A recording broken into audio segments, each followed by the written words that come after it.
Meet Zeke Draker.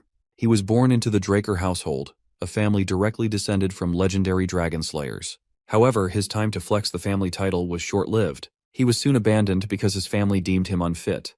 Apparently, his family wanted a swordsman, but Zeke turned out to be a cursed healer, someone no one cared about. In his pursuit of power, Zeke wandered across continents and eventually stumbled upon an ancient relic, a treasure even desired by the Emperor himself. But in the end, he was taken down by soldiers sent by the Emperor. The injuries inflicted were so severe that even his healing magic failed to assist him. Yet fate had other plans. The ancient relic he had stolen triggered an upgrade system that allowed him to regress to a younger age with these newly granted ancient powers awakened inside. And from this moment on, his real story begins at the Draker household's training institution, the Cradle. Before diving deeper into Zeke's story, it's important to understand the background of his family. The Draker family is one of the three great transcendent households. This renown stems from their ancestor, Tarkhan Draker, the hero who saved the land 1,000 years ago by slaying the evil dragon Bahamut. It was Tarkhan's victory that laid the foundation for the Draker household's prominence. Perhaps due to their lineage, every descendant of the Draker bloodline has inherited the blessing of aura, allowing them to awaken high-level aura effortlessly and excel as knights. That is, until Zeke came along. Unlike his ancestors, he was born without the ability to wield aura, a deviation that cast him as an outcast within his family. After regressing, as Zeke relaxes on his bed totally carefree, the system window suddenly startles him. He immediately goes on high alert, listening intently after hearing the unusual sound. However, after scanning the room and finding no one, he convinces himself he might have just imagined it. But then, a few more system windows chime in. Out of all the system windows, one particular system has the juiciest detail. It goes on to announce that Zeke's soul has received the will of the Elder Dragon, and it has been merged completely with his soul. Soon enough, Zeke is also granted authority over part of the system. And as soon as the activation is complete, his eyesight is swarmed by a plethora of system windows. The first window displays his overall stats, including his class, skills, and a unique skill category labeled Draconian Skill. This skill can only be unlocked once he accumulates 10 points, but his current karma points are 0. Curious, he begins fiddling with the system and quickly learns how to navigate and operate it. Among all the information displayed in the administration status window, what stands out to him the most is the class skill. The reason behind his curiosity is that this word, class skills, is a terminology from Draconic language that is not used in this current era. He has heard about this class skills from his master. According to his master, people of the ancient world classified themselves based on their strengths. Each class trained in specialized techniques referred to as skills. Since Zeke's class is that of a healer, his corresponding skill is called healing. After Zeke awakened, his master, who was female by the way, trained him relentlessly until he was on the brink of death. Her training methods were unusual, and he still remembers the unbearable pain she inflicted on him just so he could heal it back. In any case, Zeke decides to verify if he is indeed a healer, just as the system claims. As soon as he activates his powers, he realizes that he is, in fact, a healer. He's surprised because, in his past life, the time he became a healer was in his 20s, right after his ether hall was unlocked. Since he can't possibly access his healing ability without his ether hall being unlocked, it clearly means that his ether hall has already been opened. This news is as good as it can get. Not only has he returned to the past with all his memories intact, but his skills have also come along. And this just puts him in an even more advantageous position. As he decides to explore the system further to see what other surprises are in store, someone calls out his name and knocks on the door. Quickly, he scrambles to push the system windows aside before anyone can see. However, the impatient visitor barges into the room without even waiting for a response. The man who just entered is Zeke's exclusive servant, Decker.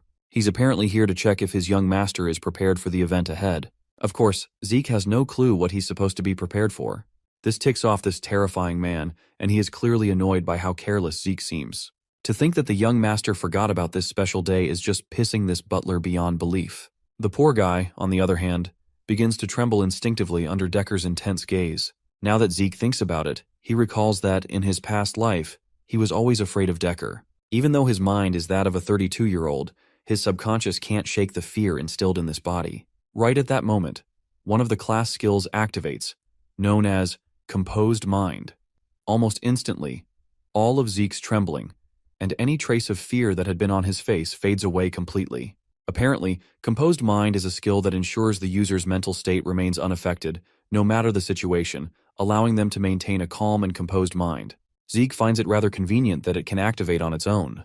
Meanwhile, the butler continues repeating himself, trying to remind his young master of the importance of the event ahead. However, Zeke doesn't respond immediately. After much insistence from the butler, Zeke finally starts paying attention and admits that he does remember. He clearly recalls the evaluation test, known as pancration. To understand what pancration is, a little context is needed. All Drakers go through a training system called the Cradle, starting when they're 7 years old. For 5 years, they undergo strict basic training. Every year, the instructors evaluate the incoming students through competitions in swordsmanship and combat, specifically pancration, a no-holds-barred combat with no rules. Opponents are typically chosen by the instructors, but on occasion, students may choose their own adversaries, provided both parties consent. Since there are no rules, injuries are common, and sometimes students don't make it out alive. But because this competition determines which class the students will be placed into within the academy, the children have no choice but to fight with all they have. The day of pancration finally arrives, and the students find themselves gathered in the amphitheater. At the center of it all stands the instructor, who reminds everyone that today is the day of pancration, and that it marks the final part of their evaluation. All the students eagerly affirm what the instructor has said, and seeing their enthusiasm, even the instructor is somewhat intrigued by the high spirits of the crowd. This man is actually the head instructor, Panmark, and without further delay, he decides to get things started. In the crowd, the students begin to notice Zeke standing among them. Some students find it laughable that Zeke is once again here after the humiliation he suffered last year. The duel between two students finally begins, and a student named Aaron ends it before it even starts, delivering a single uppercut that knocks his opponent out cold. But while the other students find the quick fight fascinating, Zeke isn't impressed at all. He remembers the time when he, too, used to be terrified of such fights when he was younger. But compared to what he went through in his past life, this is nothing. As Zeke yawns repeatedly while waiting for his turn, one particular student, Leon Conrad, is eagerly waiting for the moment to have a duel with our boy. Eventually, the time for Zeke's match arrives, and his opponent just so happens to be Leon. While my guy is rubbing his tired eyes, Leon throws a jab at him, instantly reminding the humiliation Zeke suffered the previous year. Well, of course, Zeke has not forgotten about it.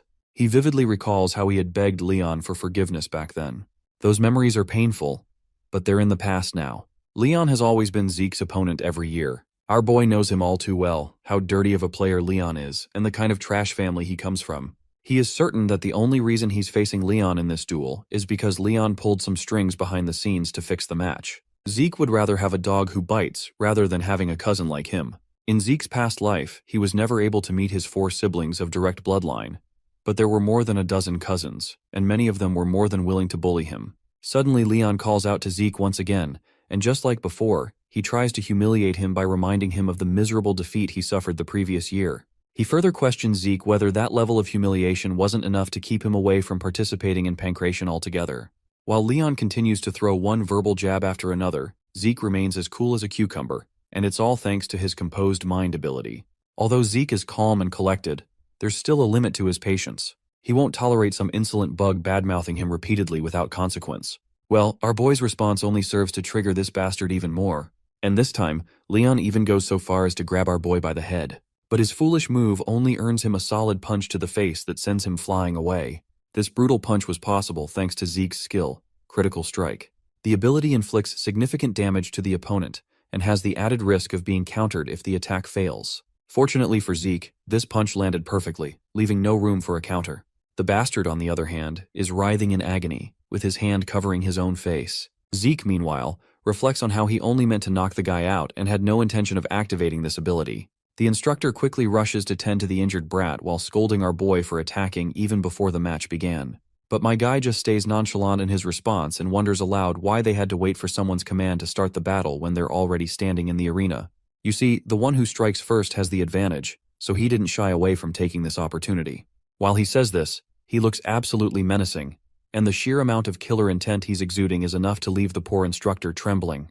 Meanwhile, Leon just assures the instructor that everything is fair game and tells him to just let the battle begin. After all, if Leon steps back on a moment like this, it would be way too humiliating to bear. As soon as the instructor gives the signal, Leon recklessly charges at his opponent.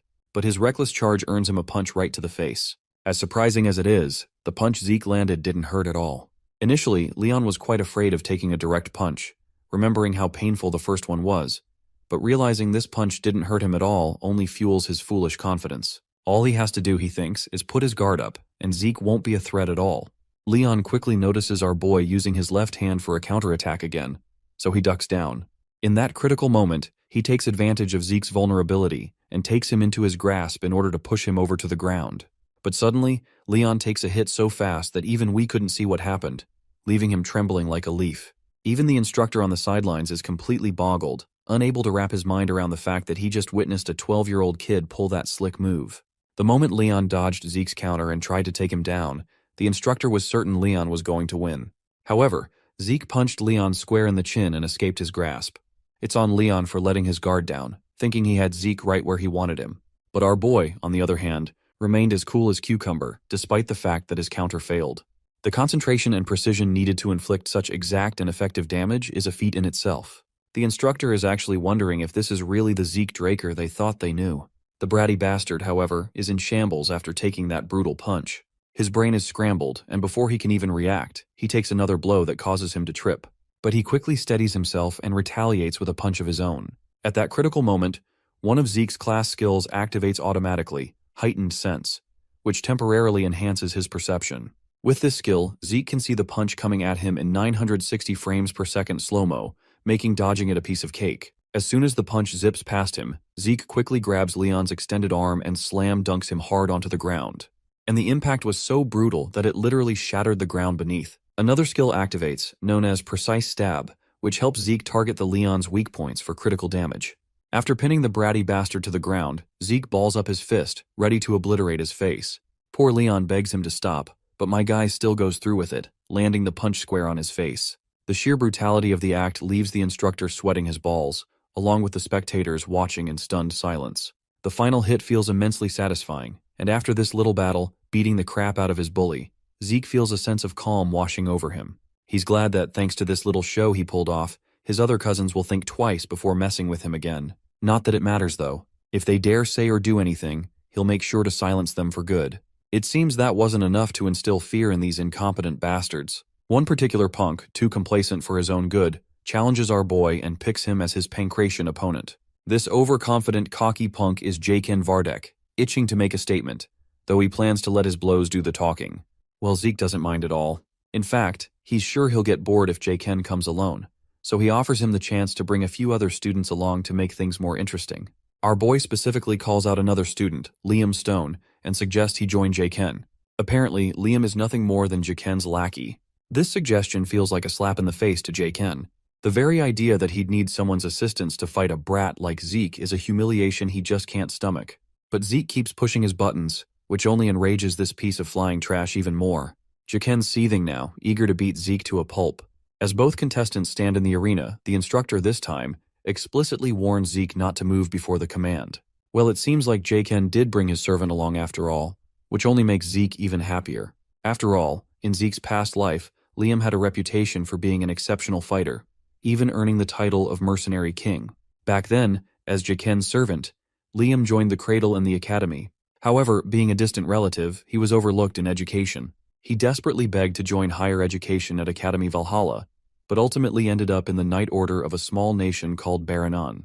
When Baranon eventually fell, Liam became a mercenary. In those chaotic times, the strong naturally drew followers. With his long tenure as a mercenary, Liam rose to prominence as a Red Knight, and eventually founded the Stone Mercenaries. He united the three largest mercenary groups, earning the title of Mercenary King. When the Empire hired the Stone Mercenaries, Liam entered the Continental Wars, where Zeke, along with the Northerners, faced him as a formidable foe. But this time, our boy is determined to carve out a very different future for himself. As soon as the instructor gives the signal, Jaken confidently lunges forward, delivering a punch with such force that it disturbs the air currents around him. But, not surprisingly, Zeke casually grabs and blocks the punch as if it were nothing. Jaken quickly flings our boy's hand away and retaliates with a kick of his own. But that kick ends up backfiring against this filthy bastard. As soon as his kick connects, Jaken feels an immense amount of pain, causing him to stumble. It turns out he hit Zeke's strong barrier, which was created around his elbow, and that caused serious damage to Jaken's leg. As Jaken looks at his injured leg, Zeke quickly lunges forward, balls up his fist with his skill activated, ready to throw it down.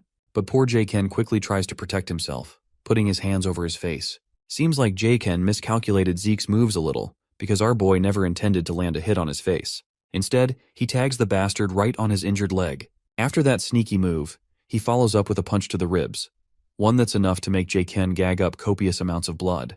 The overconfident bastard is finally on the ground.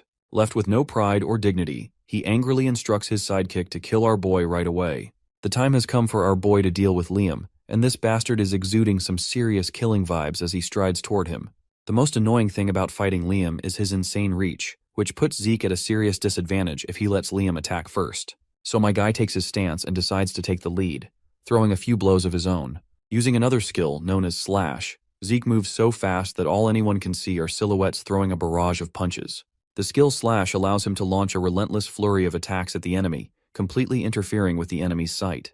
The guys watching from the sidelines are feeling true despair, witnessing just how much of a gigachad our boy is. Zeke knows they're curious and confused because none of them have seen anything like this before. You see, in a place where sword dominates, seeing a brawler's fist-fighting technique is a rare and almost unheard of sight.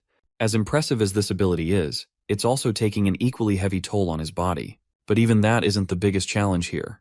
The monstrous physique of Liam is what truly tests Zeke. No counterattacks, no dodges. Liam is just taking it all with his guard up, and now you can only imagine how aggressive he was during his time as the mercenary king. Since Zeke is unable to do any real damage, he prepares to unleash one final devastating strike, one that will be powerful enough to break through Liam's guard. As soon as our boy launches his strike, Liam effortlessly dodges it by redirecting it. What pisses Zeke off even more is that this bastard didn't even flinch or turn his eyes to see the strike, and he just dodged it like it was nothing. In the next moment, Liam seizes the opportunity to make his move. Lifting Zeke high into the air, he prepares to slam him hard onto the ground. But Zeke isn't about to let that happen without a fight. He quickly strikes Liam over the head. His class skill, Heightened Sense, activates, and with it, he completely turns the tide. Using this advantage, he locks Liam in a deadly neck hold with his legs, cutting off Liam's air supply. No matter how strong Liam's body is, he's still powerless without oxygen reaching his brain. However, it seems Zeke overestimated himself. Liam retaliates brutally, landing one devastating blow after another. The relentless flurry of punches even forces the poor guy to gag up blood. But despite the barrage of hits, Liam's body finally begins to falter. His strength wanes, and eventually, he succumbs, losing consciousness due to the lack of air. The spectators are left in awe, their breaths caught in their throats at the sight of such a jaw-dropping battle. But among them, there's one particular student who, instead of feeling worried or shaken, seems oddly exhilarated. He's actually excited and can't wait to take on Zeke as his opponent. After the day of pancration was over, our boy returns into his quarters, where his servant inquires about his well-being. He has heard that Zeke was gravely injured during the matches.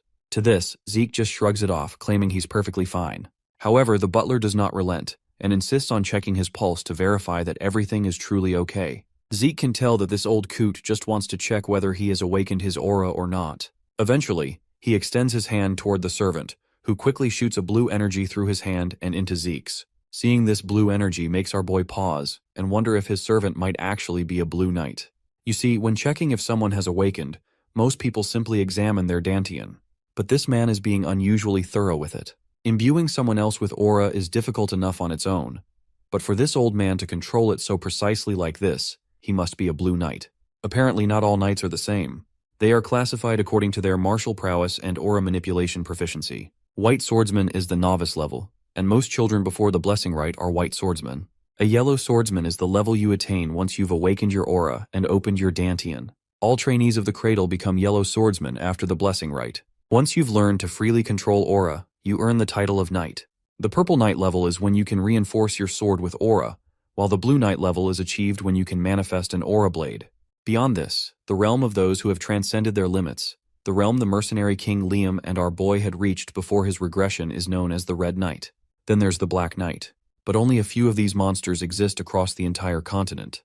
With that in mind, Zeke can't help but wonder how someone as skilled as his servant, who is clearly talented enough to be a commander, ended up acting as his babysitter. Still, no matter what, Zeke is sure there's no way this guy can detect his ether, something only 2 people in the entire world can use. Finally, the old man finishes his examination. With a firm tone, he questions his young master, asking if he might be hiding something.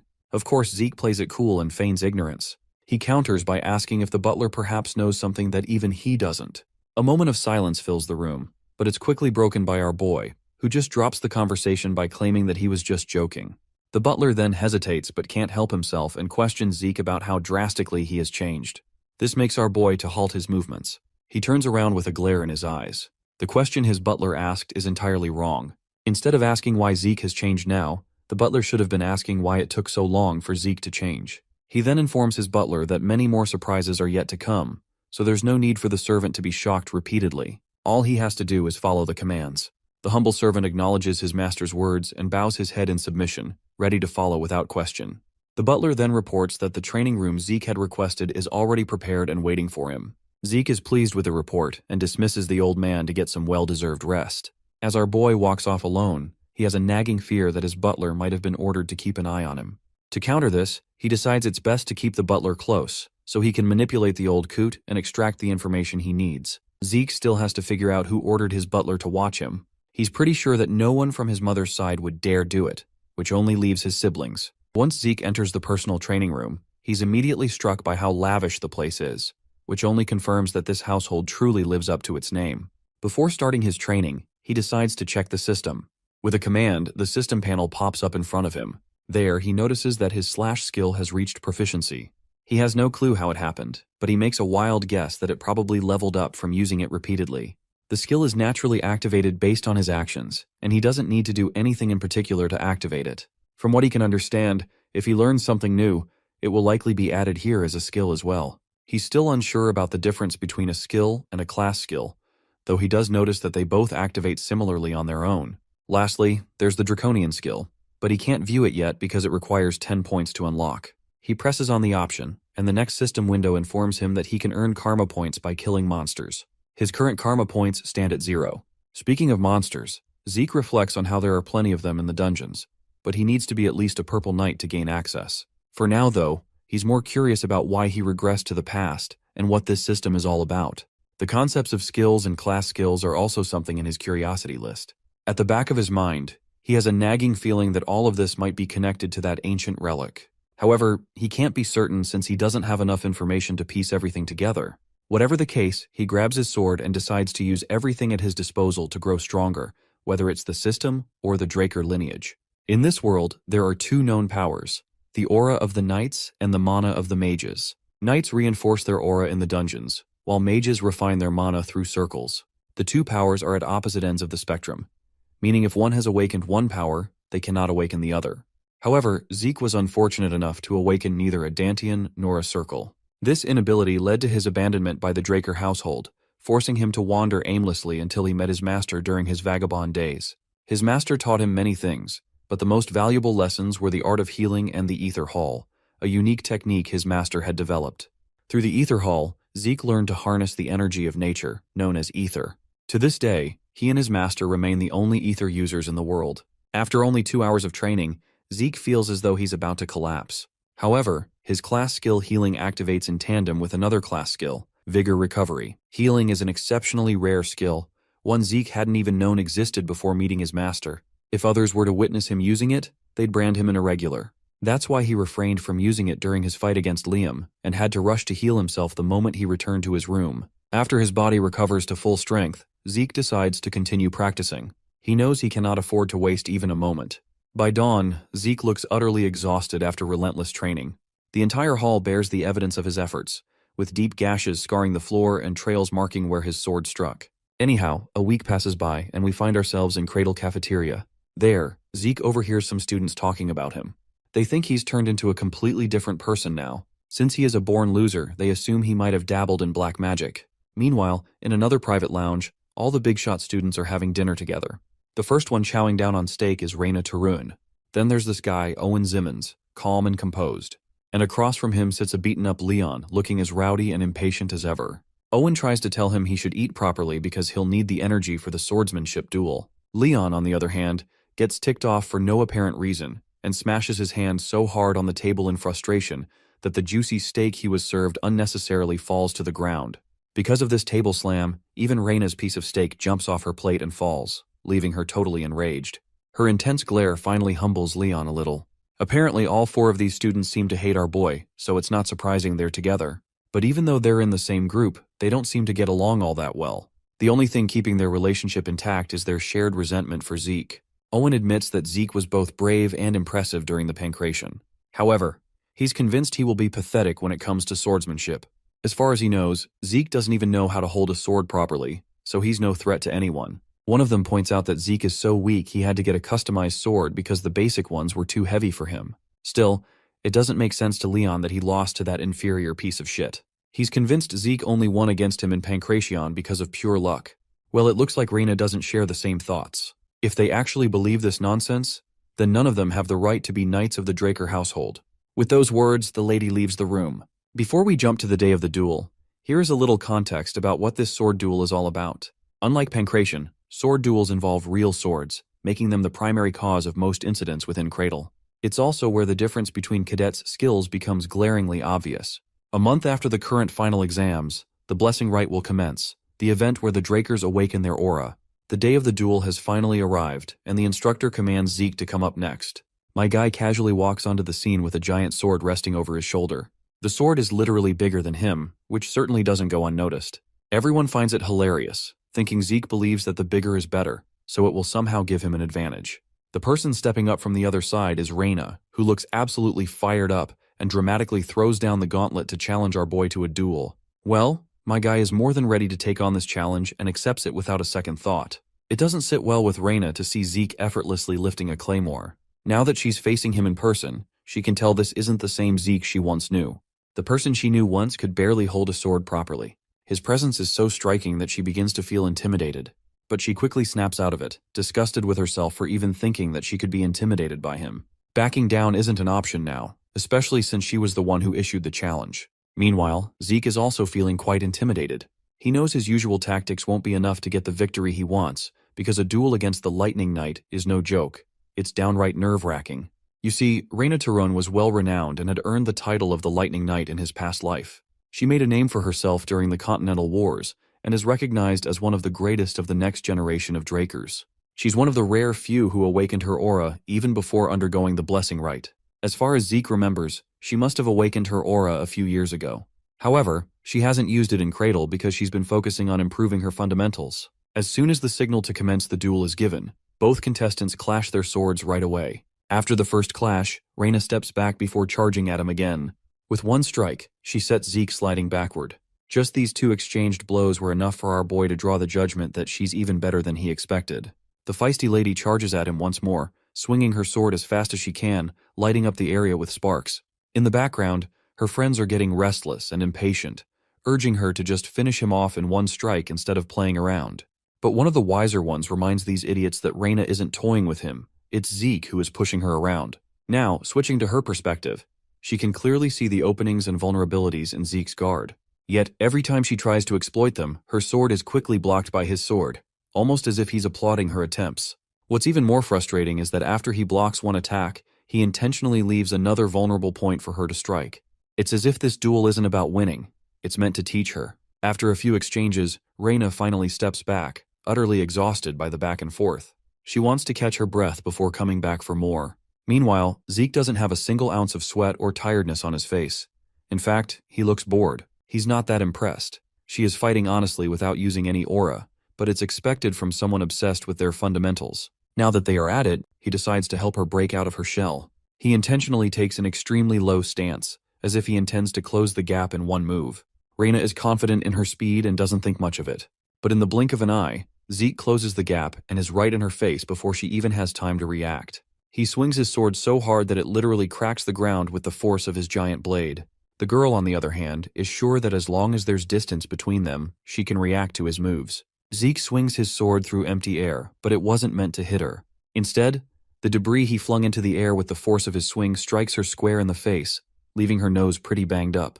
Next, Zeke charges at her with his massive sword in hand. As she sees that shiny blade only a few centimeters away from her neck, she's sure she's done for. But as surprising as it is, the sword Zeke was holding suddenly goes flying into the air and lands a few feet away. With that, the crowd quickly declares Zeke the loser, while showering Reina with praise for winning without even using her aura. However, the instructor knows this isn't what it seems, and his face is painted with sheer horror, as if he just found out he has more than one father. What the cadets didn't notice was that as Zeke's attack closed in on Reina, she used the faintest amount of aura, so subtle it was barely noticeable. The fact that Zeke forced her to use her aura, despite her vow not to until she entered the academy, is nothing short of insane. As Reina stands there, her face riddled with doubt and regret for breaking her promise, Zeke suddenly charges at her. With his fist balled up, he strikes her square in the throat, reminding her that this isn't over yet. She buckles over her knees with blood leaking from her mouth. The other coward sitting in the cavea is outraged because this was supposed to be a sword duel, so they won't stand for such cheap attacks. Everyone present points their fingers at Zeke out of contempt, calling him shameless for pulling off such a move.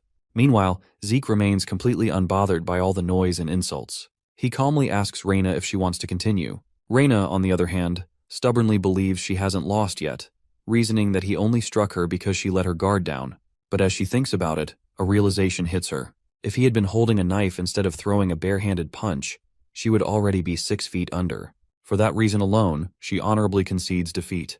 The crowd, which had been eagerly mocking Zeke moments ago, falls into stunned silence. Zeke Draker, who was labeled human scum just days ago, has achieved an undeniable victory against one of the most talented children of the famed houses. The fact that Reina Tarun, the Lightning Knight, was defeated is simply unfathomable to most of those present.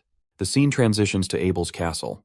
Outside, a dangerous battle has just ended, leaving behind a trail of bodies in the pit. William witnesses the horrific scene and fails to understand how Abel is calmly drinking tea without any worries. Abel's current focus is on a letter that mentions Zeke Draker's victory over Reina, the prodigy. He gets up and asks about how long they have until the blessing rite comes around. Since they've got enough time until the full moon, Abel believes it's fitting to pay the Draker family a visit. Hearing this, William is rather shocked that he's choosing to go by himself. But to this swordmaster, he's itching to know the kind of awakening the youngest of their family is going through. While Zeke's victory left the rest of the cradle stunned, he didn't care much about his achievement and merely resumed his training, refusing to celebrate. 1 month passed, and the day of the blessing rite finally arrived. Zeke still doesn't comprehend how he managed to become a Red Knight in his original life, especially with the shitty body he has. Having finished training, he commands open the status window. His mastery skill is according to his expectations, standing at the expert level. What's even better is that every time a skill ranks up, its mastery level resets, as evident by his numerous skill tiers in rank D and E. Also, he's advanced his mastery with Swift Step's skill, the same one he used against Reina. Thanks to his sharp senses, he can tell the butler is watching him. Decker informs his master that they're to leave in 2 hours for the event. Zeke thinks it's time to get ready. Zeke hasn't visited the main estate in a long time. He's on his way to the Draker family's house situated in the Duchy of Troy. While the family's main residence is located in the center of the continent, the blessing rite is held where the legend of the Dragonslayer surfaced. Having arrived at his destination, Zeke steps outside the carriage and into the Dragon's Nest lair.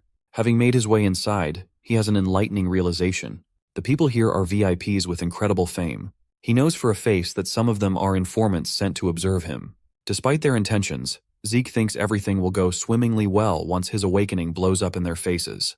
That is until he spots a certain man, a man whose very presence makes his blood boil. That man is none other than Abel, who shakes hands with someone and expresses that he had no interest in coming to the event. None except for one person, and that person is his youngest brother.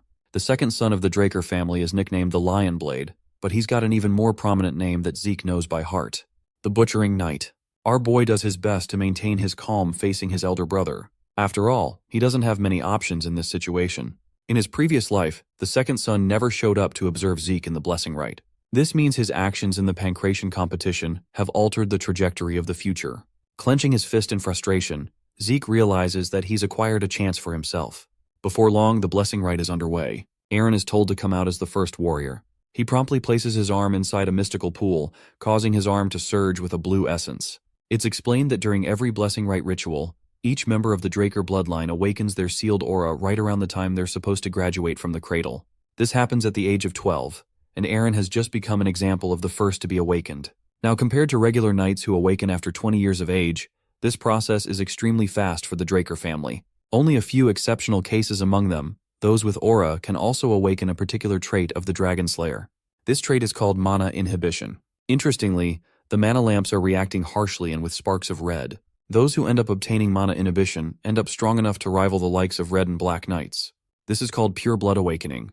Due to the mana inhibition trait, the candidates will require usage of special gloves made by the family, because otherwise, they'll never be able to enjoy a regular life. This example is shown with Reina, who has already undergone the awakening process and wears gloves consistently. After one has been able to prove that they're pure blood, they are granted the Draker name. And then, they are also provided with a wealth of support along with endless benefits to help them. The spectators murmur as finally, the most anticipated awakening candidate steps up to the scene.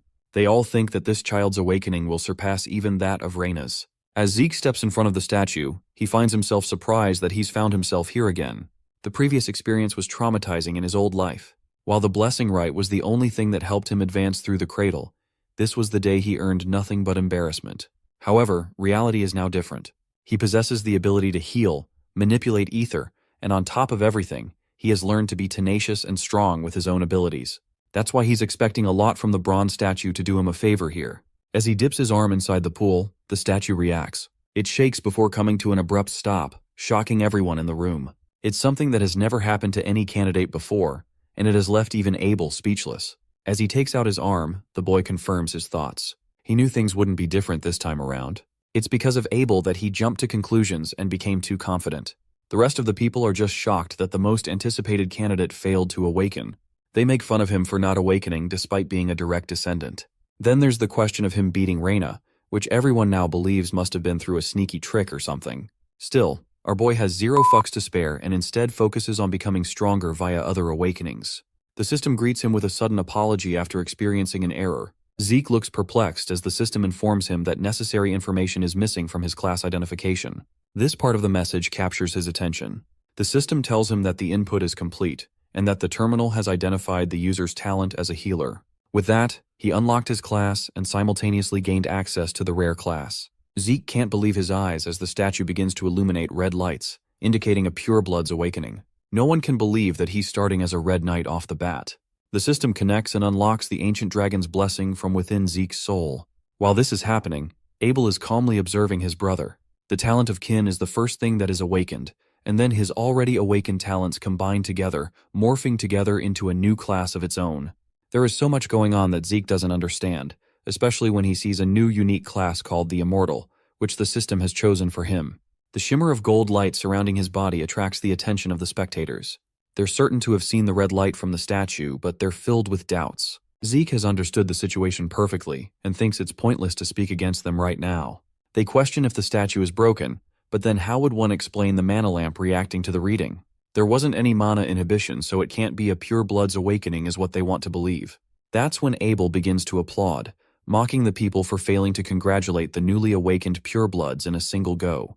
He thinks this is an opportunity to celebrate the occasion instead of murmuring doubts. Since they can't speak against him, they give them a round of applause. Abel demands a pair of gloves to be prepared for his young brother. Zeke receives the gloves but has a low opinion of them. He walks away while Abel is satisfied with what he sees. As for our boy, he's pissed that he received Abel's help from all the people. The blessing rite soon comes to an end, and a celebration party for everyone to enjoy is next. Zeke is on his Sigma male grind set and doesn't want to show up to the party. He comes to a sudden stop after a voice calls his name. This is completely against Zeke's expectations, as he wasn't expecting Abel to pop out of nowhere. He wants to know where the kid is going and even congratulates him with a handshake. Despite hating his older brother, declining his handshake here would put him in trouble, so he acts all nice and reaches to shake his hand. That's until he remembers a bloodbath from the memories of his previous life. For some reason, Zeke retracts his hand and refuses to say a word. Abel reveals a hint of his malicious nature, blaming his little brother for the awkward situation. In his thoughts, Zeke simply can't accept shaking the hand of a man he deems the most disgusting and despicable. Abel doesn't really care much and waves him goodbye. He's expecting to meet him later and walks away without bothering him much.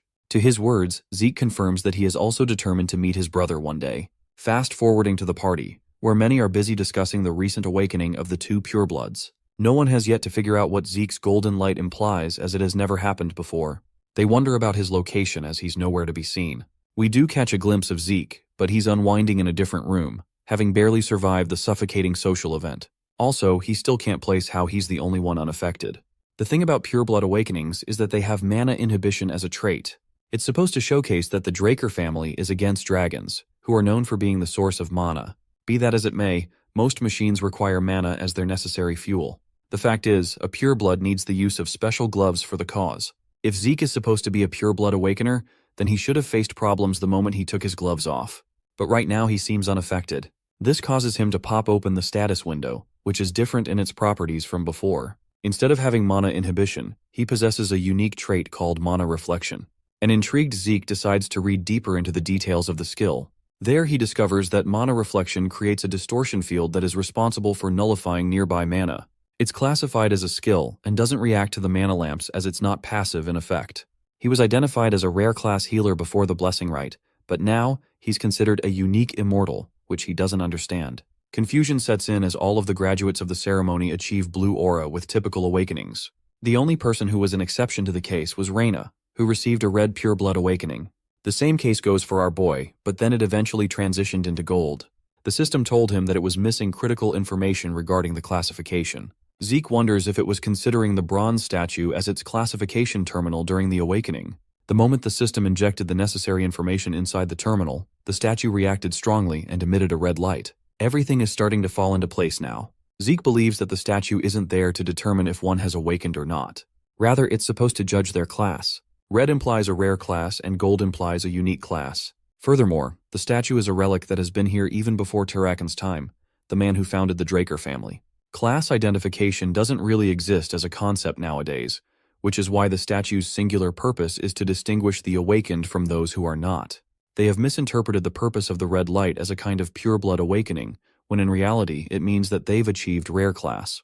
What's really fascinating is that not even the clan family's head is yet to know about this. Interestingly, Zeke finds that he's acquired 100 karma points to his name. He wonders if he received them during the ceremony and quickly decides to put them to use by purchasing the draconian skill. The system updates with an influx of information after the purchase. He has acquired a whole bunch of beginner skills like Dragon Eyes, Might of the Dragon, and Devour. The first two make total sense to him, but the last one does not, as its only purpose is to help with digestion. The dude really doesn't want to invest his points into something he's uncertain about, so he goes for the Dragon Eyes and Might of the Dragon instead. The second skill is riskier to use as it involves the use of aura, so for now he activates Dragon Eyes to see what's so special. It's a little undermining because Zeke doesn't perceive anything noteworthy or new to his senses in his surroundings. That's until he opens the window to stare at the statue in the garden. The skill amps up his magnification, allowing him to view farther objects from up close. Also, he's granted the ability to view detailed information about the object he's viewing. All kinds of properties regarding the statue's build flood his body with information. It takes a toll on his body and he feels extremely exhausted after using the power. Zeke thinks his powers will be sparingly useful if they have such a heavy drawback. Thankfully, his healing factor kicks in, fixing his exhaustion. What's surprising is that Zeke didn't even input the intention to heal. It just kicked in automatically. Inspecting the system screen, he realizes that all of his class skills have converted into passive abilities and even jumped up a level. The healing factor allows him to repair his body without triggering the activation. It's an excellent version of his previous skill. While it seems like healing is way too OP, it's not something you can consistently spam. Otherwise, he wouldn't have died in the first place. At the same time, the healing factor is infinite in nature. In order to test his evolved skill, he takes a blade and gives his arm a slight cut. Seconds after the injury, the healing factor automatically kicks in, healing the cut without leaving any marks. The usual time to graduate from the academy is 5 years, but a confident Zeke thinks he'll be able to get it done in 2 years. The Draker Academy is the greatest knight academy ever known. Any aspiring knight would sell anything to take their spot inside.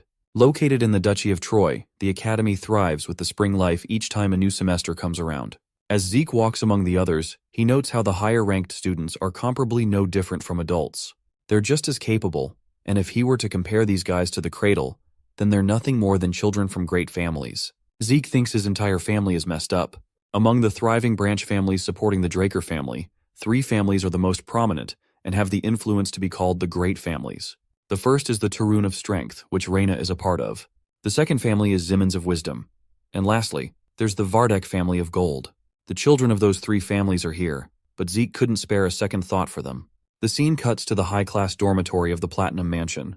This high-class dormitory boasts a training hall, an exquisite library, and all kinds of premium facilities. The best of the best students are supposed to enjoy the luxuries. As for the Pure Blood Awakeners, they're granted an additional privilege of Floor Master.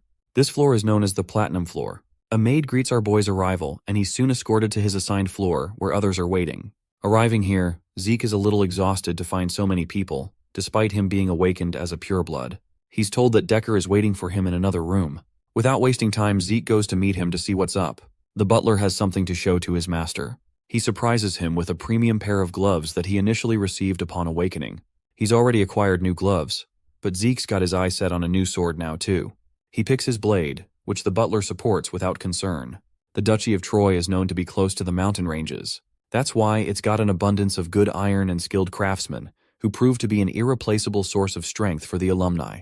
Decker wants to search for a craftsman for the young master, but Zeke is fine handling it himself. He wants to see them in person, and requests Decker to set an appointment in advance. The name Galleon Halbert is someone not even Butler has heard of before. He intends to contact this man for an appointment soon. At the same time, he reminds Zeke to review the documents before his first class begins tomorrow. Later that day, Zeke is busy reviewing the notes when he comes up with an interesting observation. The platinum floor is reserved for him, so he could test out his new draconian skills and help them develop. A maid comes to inform the young master that Reyna has sent a dinner invitation to him. Zeke is surprised upon hearing this and decides to pay a visit. He comes around to her floor and finds himself a little stumped because Reyna is out here playing Al Capone or something. She welcomes him and apologizes for the unique dinner setting. Zeke doesn't mind and takes his seat. They first decide to eat and then talk. Observing her from across the table, Zeke can tell that she's utilizing the aura in her lower abdomen even in a setting like this. He wonders if she's set her sights on becoming a purple knight, which might explain why her sword skills have reached their limit. It's a waste of good potential in his eyes. Finished with dinner, Zeke is exhausted and surprised that she ate way more than him. With their appetites satisfied, she wants to get to the meat of the situation. Reyna offers him full support of the Tarun family. Zeke thinks this is some sort of misunderstanding and reminds her that they're both pure-blood awakeners. She fires back by claiming that he's the one who's wrong. As pure-bloods, they do have a bunch of privileges to enjoy, with the platinum floor included in that bundle. However, they also don't receive benefits in terms of growth. Centuries of academic and practical knowledge is reserved in this brilliant academy. Then there are personal instructors to guide you and evolve your abilities. If someone doesn't have either of these things, they'll definitely lag behind. Reyna strongly argues that the support families are critical. She exemplifies Abel Draker, a man who is also a pure blood of the family and the youngest to ever attain the title of a White Knight. At his current level, he's one of the strongest Black Knights, and even he received support from the Zimmons family. While the patriarch of the Tarun family has yet to explain why, his orders are absolute that he wants to extend the Tarun's family's support to Zeke Draker. Reyna reiterates her point, but our boy is in the mood to fuck around with her feelings and calmly says no. This causes her to experience a shock as she just can't fathom how it's a bad deal for him. Getting up from his seat, Zeke turns to leave, claiming that he's actually uninterested in anything like that apart from being a pure-blood awakener. To pay her back for the meal, he has one personal piece of advice to share. Zeke shares that her sword is much too powerful, and he figures that it has to be related to those men behind her. Zeke offers that her greatest strength results from her flexibility of her adaptable body. He advises against attacking her opponents head-on. Instead, she should use her fluid movements to calmly redirect her opponents to land a precise, single attack. Zeke thinks that if she's capable of doing that, she'll inevitably grow much stronger than she already is. Saying that, he parts ways, leaving her frustrated. She wanted to utilize her family's tradition of strength, which is what she's been doing up until now. Still, Reyna can't deny a part of what he just said. She has been endlessly trying to become worthy of her family's name, which influenced her sword style quite a bit. Zeke was able to catch that. While Reyna was young and praised as a genius prodigy, no one offered her any advice. This interaction with him has left her to reevaluate her opinion of Zeke Draker as a person. Skipping ahead to Zeke's monologue, he's reflecting just how powerful he's gotten with his new skills. After all, even an entire night's worth of training couldn't stop him just now. The dude literally has infinite stamina now. He's gonna last longer in bed than the age of the universe. In his previous life, this place was nothing more than hell for him. But with his newly awakened state, it's actually pretty chill now. Zeke is enjoying the peace that can't be bought with money or power. As he's minding his own business, the representative of the Zimmons family approaches him. Owen is the third son of the family, and he's an expert in manipulation. He blackmailed and bullied our boy in his previous life. Interestingly, he also invited Zeke to a dinner invitation only to get rejected in the face. Surprisingly, Owen is acting way too friendly in this life. Zeke realizes what invitation letter he's referring to and releases a snarky remark. Owen questions why he refused to reply, only for Zeke to coldly respond that he doesn't have to give a damn about the fucker's messages. His rude remark just now captures Owen's friend's full attention, who thinks the boy is being overly blunt to a polite invitation. Zeke pulls a "who the fuck are you" card and really couldn't be bothered about knowing him. So he leaves, realizing that this show-off just wants to suck Owen's dick by appearing strong. Shockingly, this bastard has the gall to attack Zeke unannounced. He managed to block the attack despite it being covered in aura manipulation. Durbin Roswell roars his name and claims that he's the mightiest of them all. Yeah, the mightiest refrigerator maybe. The youngest Draker simply laughs at his little speech, as this man isn't even a knight and barely even a cadet. Zeke lunges forth with his lightning-fast speed, smashing this guy's abdomen with a hook that could rival Mike Tyson's. It knocks the fuckface into the ground, while Zeke happily invites the next person from the Simmons family to come and catch some smoke. Owen draws near him and states that he's unimpressed by Zeke's goading of his own strength. The group leaves Zeke to himself, who thinks of them nothing more than a circus crew. Let's explore the intricacies of the Draker Academy for a second. It's split into two classes. The first is the normal class, where one is taught if they're lacking talent. That class is overcome with effort and a disciplined regimen. The second class is the special class, where certain cadets can choose their subjects outside of the basic subjects. In this academy, the top dogs and the elites gather in the special class, which is also why Zeke had his personal expectations of who'd end up here. But none of them seem noteworthy, and they're just the alumni from the Cradle whom he already knows. He even jokes around that it's not a special class but rather a Cradle class. Class is in session, and the instructor at the podium is pleased to introduce someone very special today. This mysterious person was once the commander-in-chief of the Empire 2 decades ago, and the same person responsible for blocking the Empire's invasion with their impeccable strategy. Dean Howard Draker is welcomed in good hearts, the man who runs the show for this academy. Known as the war hero, Howard is worshipped as a symbol of hope and praised as a standard for tactical war. But in reality, the truth is far darker than his fame implies. The information he coincidentally leaked to the enemy for his personal survival helped him luck out of the situation. In short, he's a lucky sellout who survived to relish the glory. Zeke deeply despises him and claims that he's the perpetrator responsible for getting him kicked from the academy the first time around. With nowhere left to go, Zeke wandered aimlessly and lost in the Duchy of Troy. There he was caught by the slave traders and ended up sold to the Southern Cartel. The very existence of this man is rooted in a traumatic memory for our protagonist, and you best be damned he's going to get his revenge on this fat geezer someday. The dean's speech comes to a close and the teacher takes over to begin their classes. The cadets are instructed to head to the arena at once for some indoor training. Inside the training arena, Zeke is baffled that he has to sit through the basics of dragon slaying. After all, in his past life, he couldn't wield aura and wasted 2 whole years when normally it takes the average person 3 months to do it. The instructor welcomes the students, introducing himself as the Rose Knight, Andre Draker. He's in charge of teaching them the basics of dragon slaying. The students are a little underwhelmed because they don't know anything about this guy. The name strikes Zeke's memory. He recalls that Andre isn't a pure-blood awakener who still managed to graduate quickly from the academy, and was praised as a valedictorian from Valhalla. He isn't even from the family, but his talent is simply so remarkable that he earned the Draker family's name. This man is the guy your girl tells you not to worry about.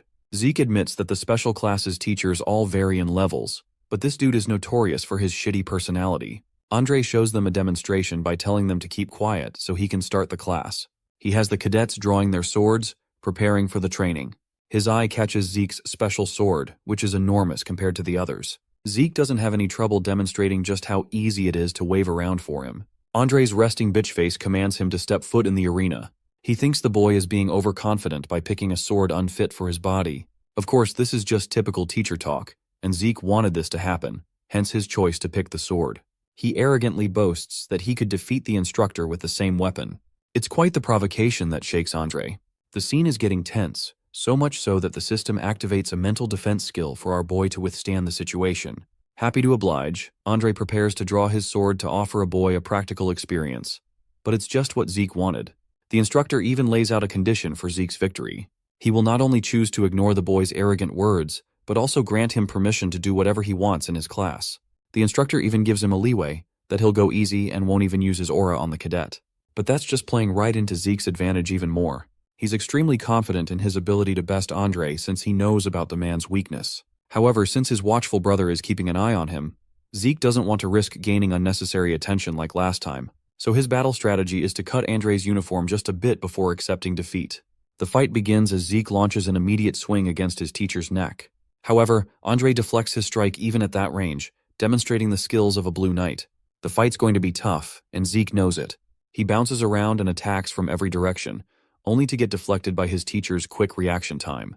The rest of the cadets are stumped to see the knight's brilliant ability to withstand Zeke's attacks for 30 minutes straight. Interestingly, Andre finds his blade quivering and his body slowly getting exhausted. He can't fathom how the boy is inexhaustibly performing without getting tired. Despite suppressing his powers greatly, the fight is starting to become difficult for him.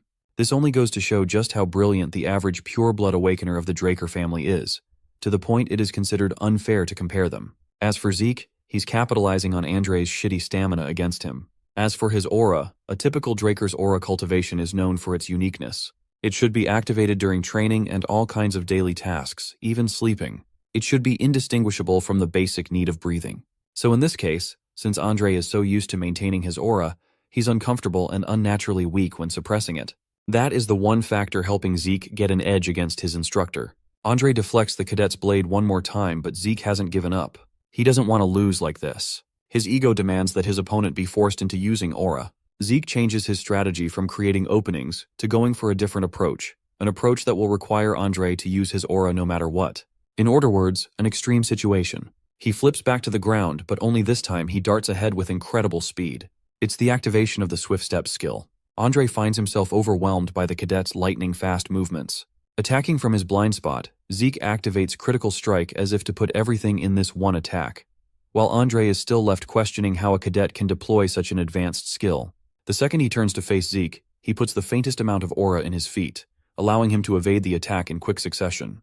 Without waiting for another second, Andre activates Sky Slice and sends the cadet flying. It was a really powerful attack, so much so that it chips Zeke's sword and injures him enough for his healing factor to jump in. Despite his broken healing factor, he collapses in the arena, while Andre sheaths his sword and turns away frustrated. He officially announces that Zeke is exempt from the class and asks if there's anyone else like him who is willing to give him a try. Since they're all scared shitless from what happened to Zeke, they don't even dare to raise a voice against his fury. From then on, the class resumes for everyone except for our boy, who's chilling in the hospital bed and glazing at his performance against Andre just now. His original plan to cut his uniform was wasted, but instead, he made Andre use his aura, forcing him to acknowledge the kid's abilities. It's a good outcome as his teacher was humbled in the fight. That said, the final attack that Andre used was actually the most basic move of the dragon-slaying arts. The Sky Slice may be a basic technique, but it was massively amplified with the power of a Blue Knight, resulting in a monstrous output. Still, Zeke is glad that he was able to stand his own against a Blue Knight, and he's confident he's at that level thanks to his infinite stamina and healing. But those two things alone won't be enough for a life filled with freedom. He demands true freedom that could only come from overwhelming strength, the kind of power that would make him immune from the strength of his superiors. As he's busy in thought, a drunkard comes around to check on the boy, realizing that this is the youngest son of the Draker family. Our boy is startled seeing the dipshit's face because a drunkard is the last thing you'd expect in a medical ward. Not only was he unable to sense this guy's presence, he also mouthed pretty bad things about the patriarch of the Draker family. Zeke tries to inquire about his identity, but this drunkard is busy injecting himself with more booze. The man is really curious to ask the boy about his shocking regenerative abilities. After all, he just survived a serious internal wound in his body. The system assesses the situation and activates mental defense for him. Zeke refuses to budge because he knows for a fact that nobody is aware of his healing skill at the academy. He feigns ignorance, prompting the man to take serious measures as he attempts to attack the boy. Zeke dodges his palm strike, which is sharp enough to slice the bed. This makes him wonder if this guy is some sort of assassin. Zeke uses the bedsheet to blind the lunatic and senses extreme danger, so much so that he activates every last one of his skills for an all-out offense. Despite being blinded and unaware, the man easily catches the boy's blade and praises the boy's ability to adapt quickly.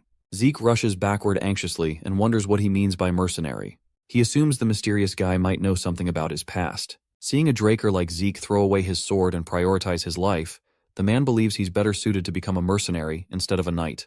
Our boy finally understands his words, and the feeling he gets from the mysterious guy makes his doubts certain. The power gap between them is so huge that the guy can easily kill Zeke if he's here for that. The protagonist assumes he's probably the same level as a Red Knight. The man points to his heavy claymore and believes he just picked it up from the basic supply. He wonders why Zeke, with such insane talents, is wasting his potential wielding a weapon like that. The protagonist becomes certain the man might be even stronger, but out of nowhere, Andre appears looking for the mysterious guy. He shocks Zeke and calls out the garden keeper, Dexter. Zeke finds it hard to believe, while Dexter questions how Andre managed to find him out. The knight remembers seeing Dexter at the training room earlier. He orders Zeke to get lost if his injuries are healed already, so our boy awkwardly tries to leave, but Dexter stops him and offers the kid to come to the academy's western greenhouse if he wants to learn something useful. Everyone goes silent for a second, but then Zeke arrogantly declines and leaves the room.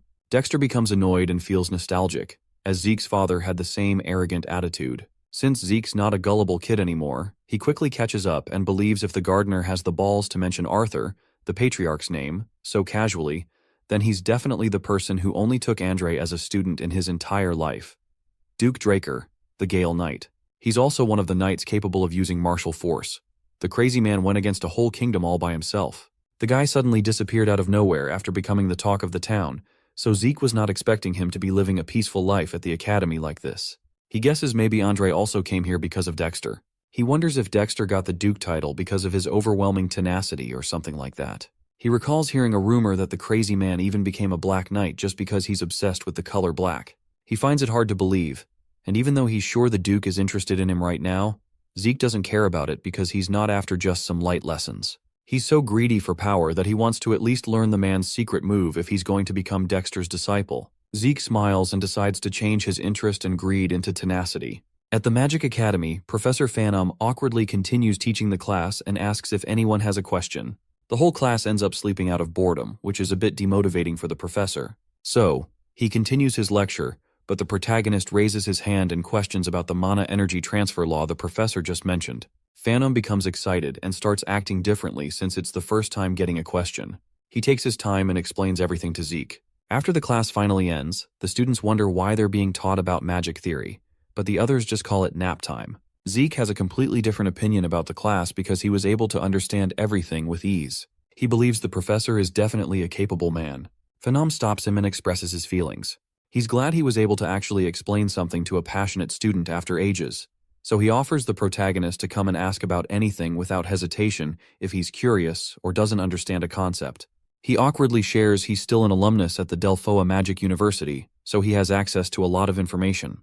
This surprises Zeke, as he wasn't expecting the professor to be involved with the Magic University of Delphoa, the nation that gave birth to magic. He takes Phantom's offer, as there's no harm in getting close to a capable mage. He believes mages who have a good grasp on math are usually great thinkers, so it's better to have one as a colleague instead of a stuffy knight. He hopes the professor ends up being useful in the future. As soon as Zeke exits the academy, he spots Dexter and realizes the guy is already running out of patience just after a week. Dexter asks if it's finally over, and before the protagonist says something, he cuts off the kid and starts questioning why he didn't pull up to the greenhouse. Dexter was hoping he would get the hint when the guy mentioned he was ready to teach something useful, but Zeke repeats his words and lets the guy know he's not interested. Dexter becomes annoyed and starts acting like a kid, but Zeke explains he's sure Dexter is no ordinary person. But he's busy with individual training, so it'll be hard. Dexter understands his reasoning, but all of a sudden he takes back his words, and in an instant, he moves behind Zeke. The protagonist gets no time to react and easily gets knocked out by the Gale Knight.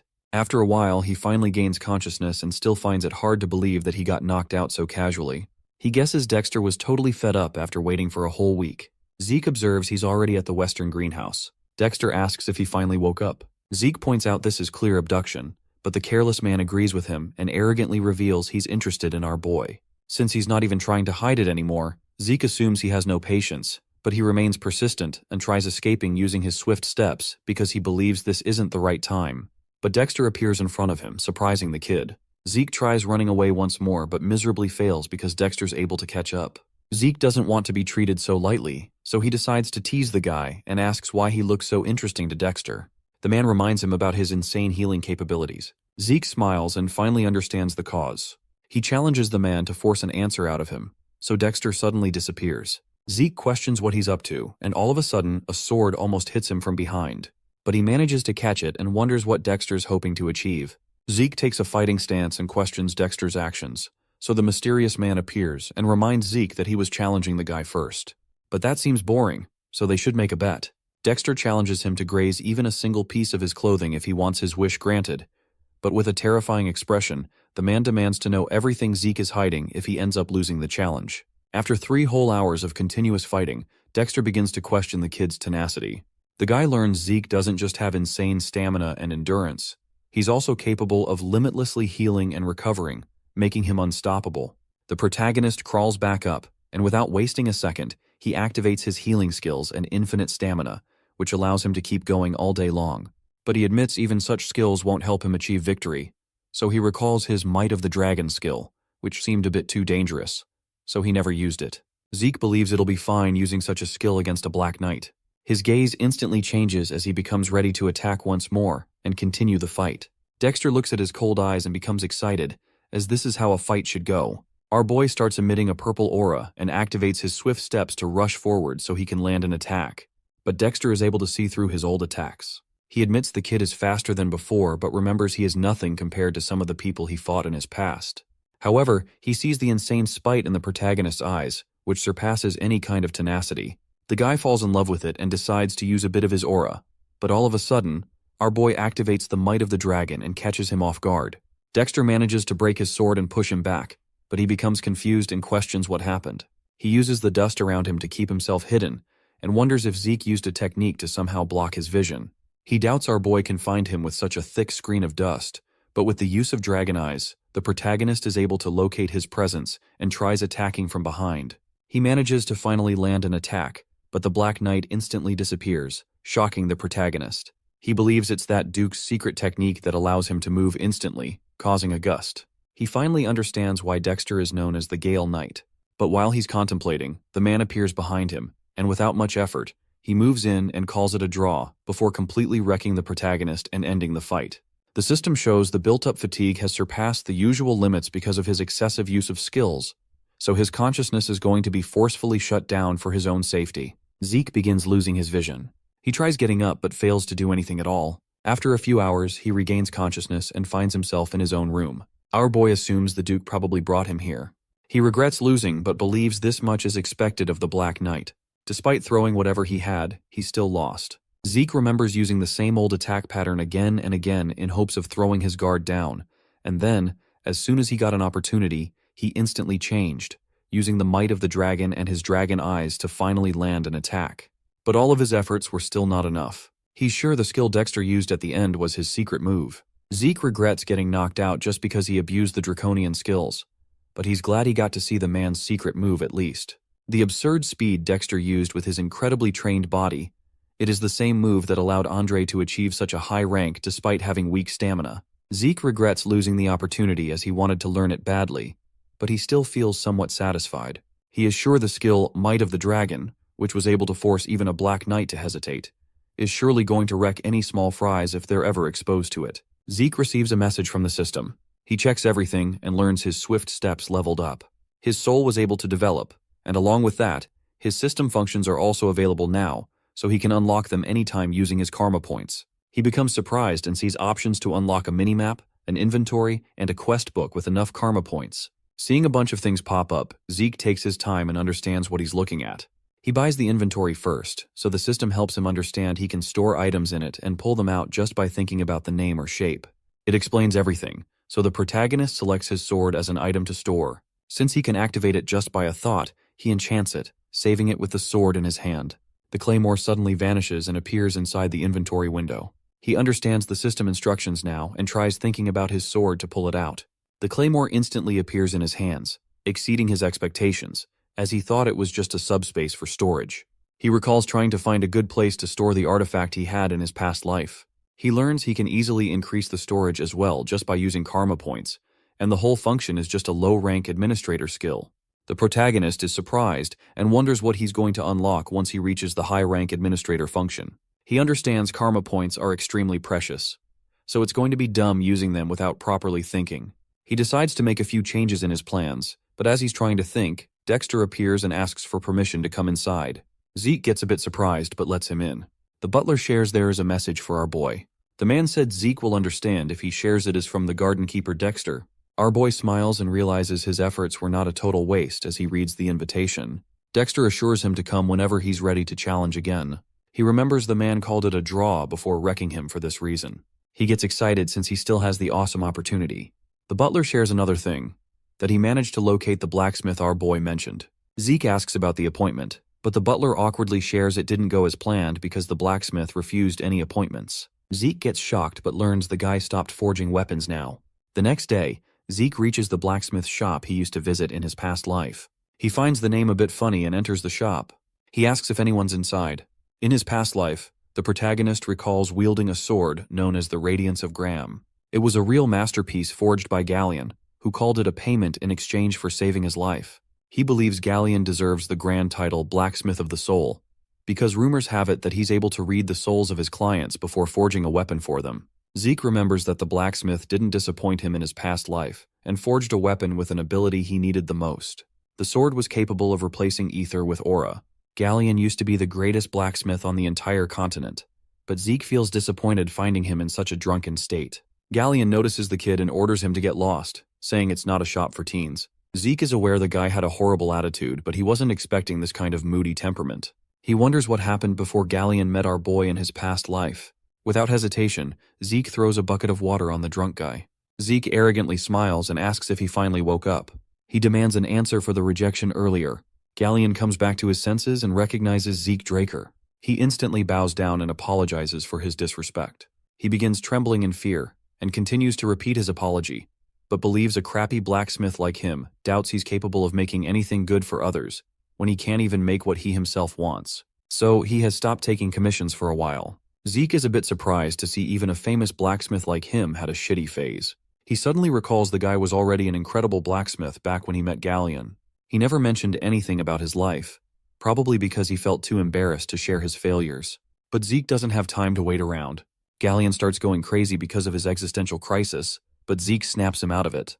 The insecure guy apologizes for his disrespectful behavior, but Zeke assures him it's nothing and demands to see the weapons he failed to properly forge. While the blacksmith guides him to the back, the protagonist realizes he has no other choice but to help the depressed guy find the right path. As they reach the backyard, Galleon apologizes for the mess, but Zeke assures him not to worry, as it looks cool. Galleon thanks him, so Zeke begins looking around. While he observes the swords, Galleon warns him to be careful because they're all still sharp. Our boy continues checking around and finds out they're not failures at all, but have the same quality as what he used to forge when he was called the best in the entire continent. Zeke's dragon eyes help him see through everything. He notices something and asks the guy if he has any issues with his brazier. Galleon is surprised he knew, but Zeke orders him to just answer. He even points out that the guy goes through smelting using his own methods. He's able to see Galleon mixes multiple kinds of metals to create a lighter but stronger material. But Zeke easily breaks one of his failed swords and calls the durability pathetic. He explains that in such cases, the real issue is that many impurities haven't been properly removed while forging the sword. Galleon feels shocked to see Zeke didn't just see through his whole forging method instantly. He even called out all the major issues and causes with no effort. Galleon gets an idea and calls Zeke. He's sure it might come out as weird, but he wants to make a request. Inside the shop, Zeke asks what he's up to. The blacksmith shows him a blueprint and reveals all the secrets without hesitation. Zeke remembers it's the same blueprint the guy revealed in his past life, known as the blueprint of the magic brazier.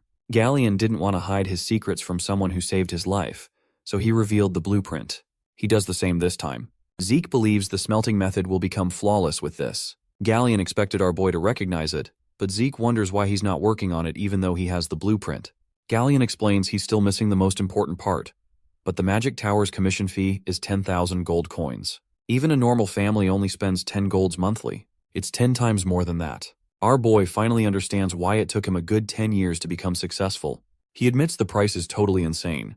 Galleon knows this is going to sound pretty absurd, but since the protagonist is a Draker and a pure-blooded awakener, he hopes Zeke can help him get his hands on the brazier.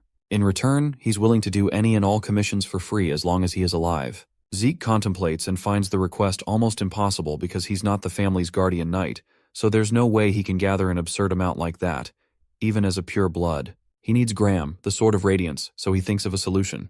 Zeke knows it's an issue regarding the mana energy laws, so all of a sudden, he gets an amazing idea and accepts the request. Zeke takes the blueprint, but Galleon still finds it hard to believe. So, our boy assures him he knows a mage who's willing to help, so he will let Graham know if something works. Before leaving, Zeke orders him to stop drinking, but the guy gets down on his knees and grabs our boy's leg. He bursts into tears and promises to serve the protagonist for his entire life if this works. He continues to show his gratitude while Zeke tries leaving the workshop. At the Draker Academy's professorial research building, Zeke finds it absurd and wonders why the Mage Tower scumbags have the fee so high, even though the task itself looks fairly easy. He remembers Phantom's major was related to this, so he tries recalling the guy's research lab. As he continues to look for it, he notices something happening in an alley. A kid gets his ass wrecked by a few bullies. He tries apologizing with tears in his eyes. The protagonist suddenly recalls the same thing used to happen in his past life. He grits his teeth in frustration and decides to check the alley. Leon calls the poor kid complete trash and continues beating him up. He lets out the frustration and anger he has for Zeke on the poor victim instead. Leon doesn't admit his defeat and calls it all bullshit while he stomps his victim's head onto the ground. Leon thinks his defeat couldn't be helped because of the surprise attack, but he calls it pure luck and doesn't believe Zeke has the right to be called a pure-blooded awakener for it.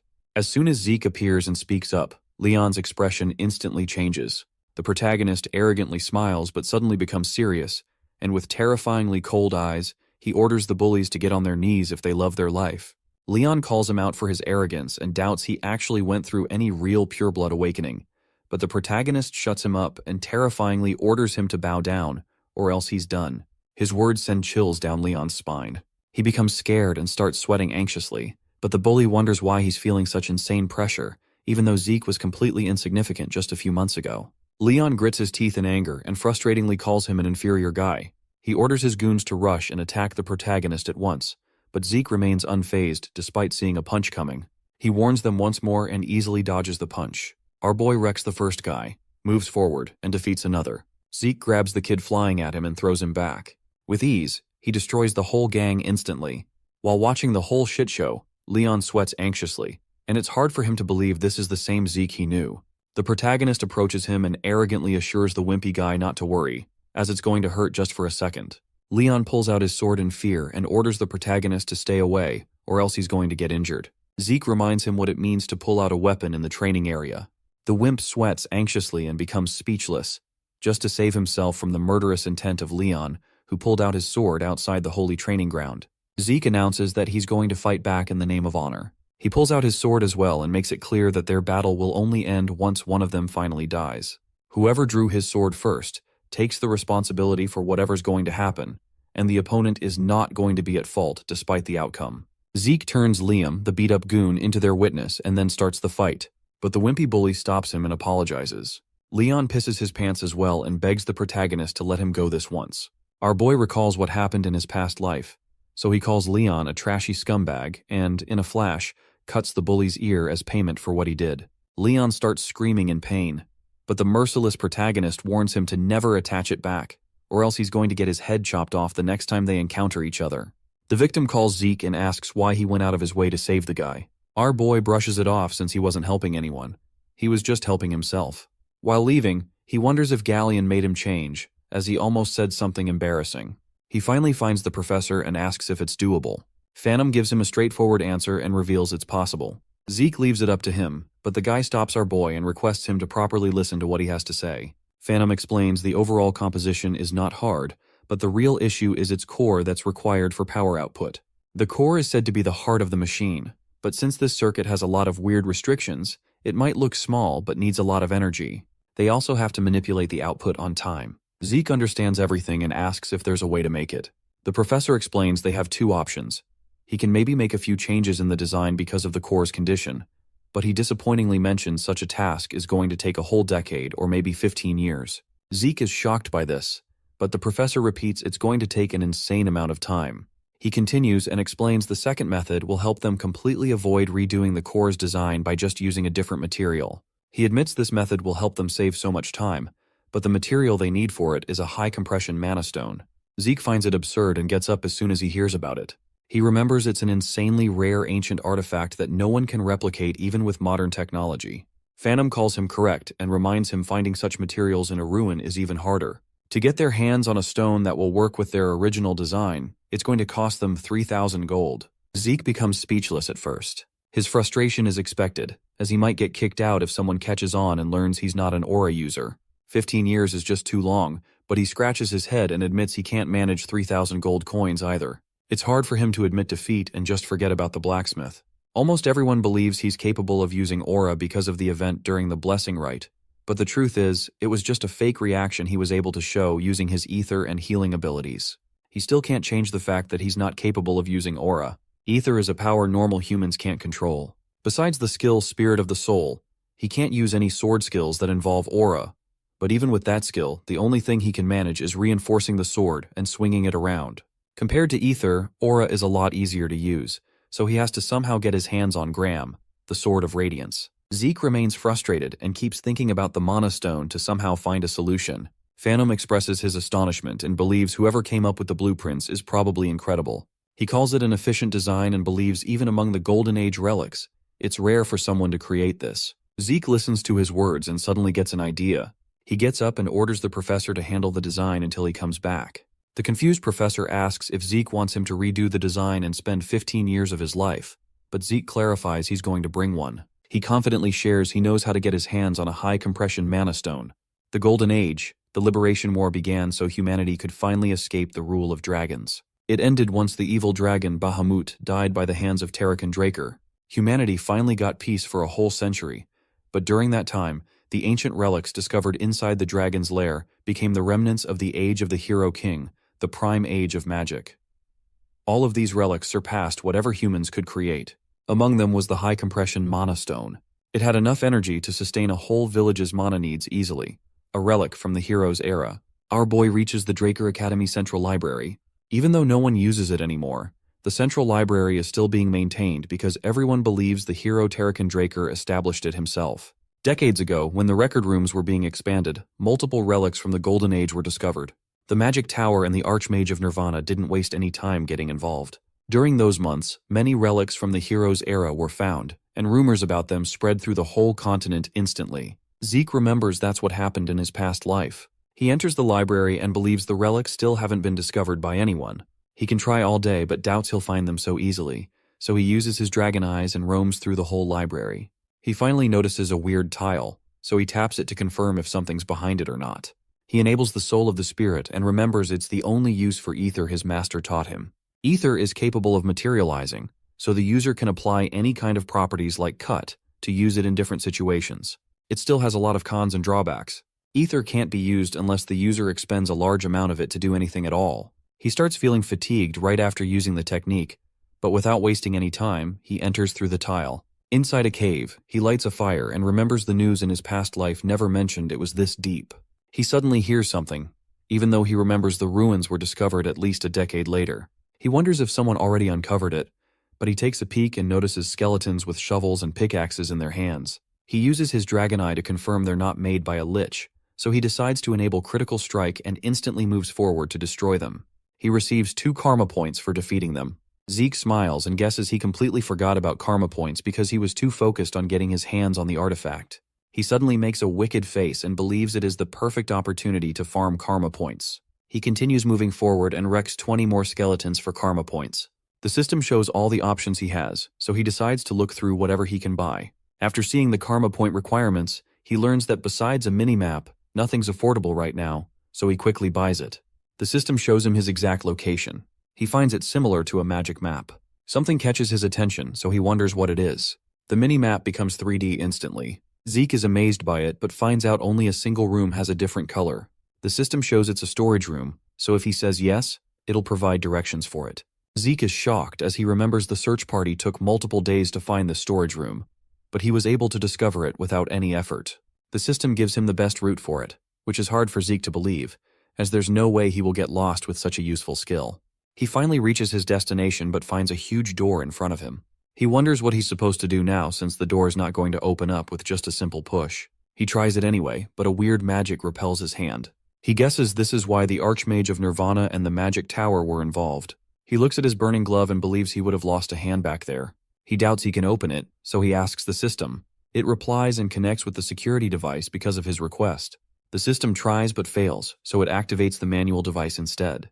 Zeke gets shocked and asks to confirm if it really just replied back. The system answers positively, which leaves him stunned. He decides to use it and demands an answer for why he got regressed. The system has nothing to say, so he questions the administrator system. The system has no answer again, so he throws another question and asks who developed the system. He gets no answer once more, so he becomes frustrated and gives up.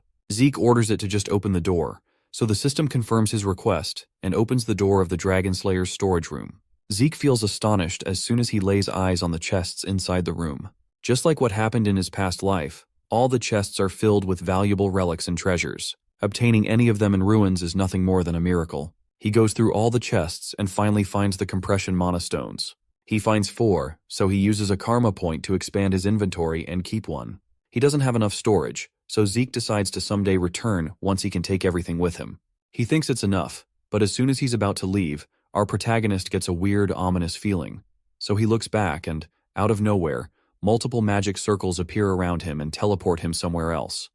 The magic circle that suddenly surrounded Zeke Draker's body made him falter. Upon opening his eyes, he noticed that his surroundings had changed. So he hurriedly asked the system where he was. It promptly replied that he was currently in the home of the Dragonslayer. In his past life, he had never heard of such a room filled with coffins in the newsletter. Opening the mini-map, he discovered that he was not far from the previous room he was in. But no matter how he looks at it, there isn't any path connecting to the home of the Dragonslayer. If that's the case, there's a strong possibility that this is a hidden area that's never been discovered or documented before. Deciding to make the most of the bizarre situation, he ran to one of the coffins and opened its concrete lid. Lying inside was a medieval armor laid to rest. According to the system, it's a Dragonslayer exclusive equipment. Zeke grabbed the armor and noticed the wear and tear all over its surface. Upon closer inspection, he determined that this Dragonslayer equipment is different from armors hailing from the Golden Age. On its back, he found some sort of circular hole. Connecting the dots, he reckoned that this hole must be connected to the loot he just retrieved a minute ago. Zeke accessed his storage and summoned one of the high-compression mana stones. He can't afford to let such an interesting opportunity pass by. As soon as he inserted the ancient relic, the system notified him of the successful installation of the mana battery in the Dragonslayer equipment. The entire armor set lit up as it activates. Seeing this, Zeke smiled in anticipation. This discovery could be huge. A second later, the armor started tweaking out like a crackhead. His optimistic anticipation quickly turned to frightened surprise. The whole armor set exploded, filling the room with smoke. According to the system, an overload caused an equipment failure, stopping the activation. It even warned him of the imminent explosion, but the warning was a tad bit too slow. The system apologized for the late notice. Thankfully, it didn't cause much harm. At least he had confirmed that the high-compression mana stones were the energy source for these ancient armors. He could not help but wonder just what sort of features this armor had to require such a large capacity energy source. Zeke made a mental note to ask Professor Fannin about the matter as soon as he got out. For now, he decided to roam around the strange room to keep searching. Aside from the room filled with strange coffins, the other rooms were empty. Eventually, he reached the last room. Like the ones that he searched for beforehand, it was a huge and empty space. That was until he saw a glass cube situated in the middle of the room. A system prompt appeared before his eyes, and his eyes almost bulged out of their sockets. He started sweating. All he can think of is how batshit crazy Tarakan Draker really was. The cube in the last room was none other than the Founder's legacy. It is the heart of the cursed light dragon, Bahamut. Who would have thought that his ancestor would leave the heart of the dragon he had slain as a dying gift to his descendants? This certainly explains the ominous feeling Zeke felt when he entered the storage room. But compared to the dark presence from before, the heart of Bahamut is emitting something different. As soon as the system informed him that the heart of the cursed light dragon was reacting to his presence, Zeke felt the dark presence surround him. He heard a voice inside his head, a voice filled with vitriol telling him that he had no other choice. A voice screaming that he should kill them all. Before his mind was totally consumed by the dark presence, his indomitable mental defense kicked in. Snapping out of the brief trance, he felt a sharp pain in his head. For a brief moment, something overtook his mind. Its presence still lingered in his body, turning one of his eyes pitch black. Feeling the gravity of the situation, he felt fearful of the cube housing the dragon's heart. Still reeling from almost getting possessed, the system gave him an urgent quest called Tarakan Draker's Test. He must defeat the strong curse ingrained in Bahamut's heart. The dark presence flared up once more, and when his indomitable mental defense tried to cleanse the effects, the reliable class skills activation failed for the first time. With that, the overpowering murderous thoughts consumed his brain. The voice telling him to kill them all became louder and more powerful than ever. Both of his eyes turned black as the voice demanded to be accepted. If he does accept, it promises that he will be free. Through sheer willpower, Zeke regained a semblance of control and smashed his head against the glass cube as hard as he could. The pain allowed him to clear his mind. He smiled as blood dripped all over his face. Zeke is not a fan of that annoying and murderous mumbling at all. This dumbass voice swore to give him freedom, but he firmly believes that freedom is not given. Freedom is won.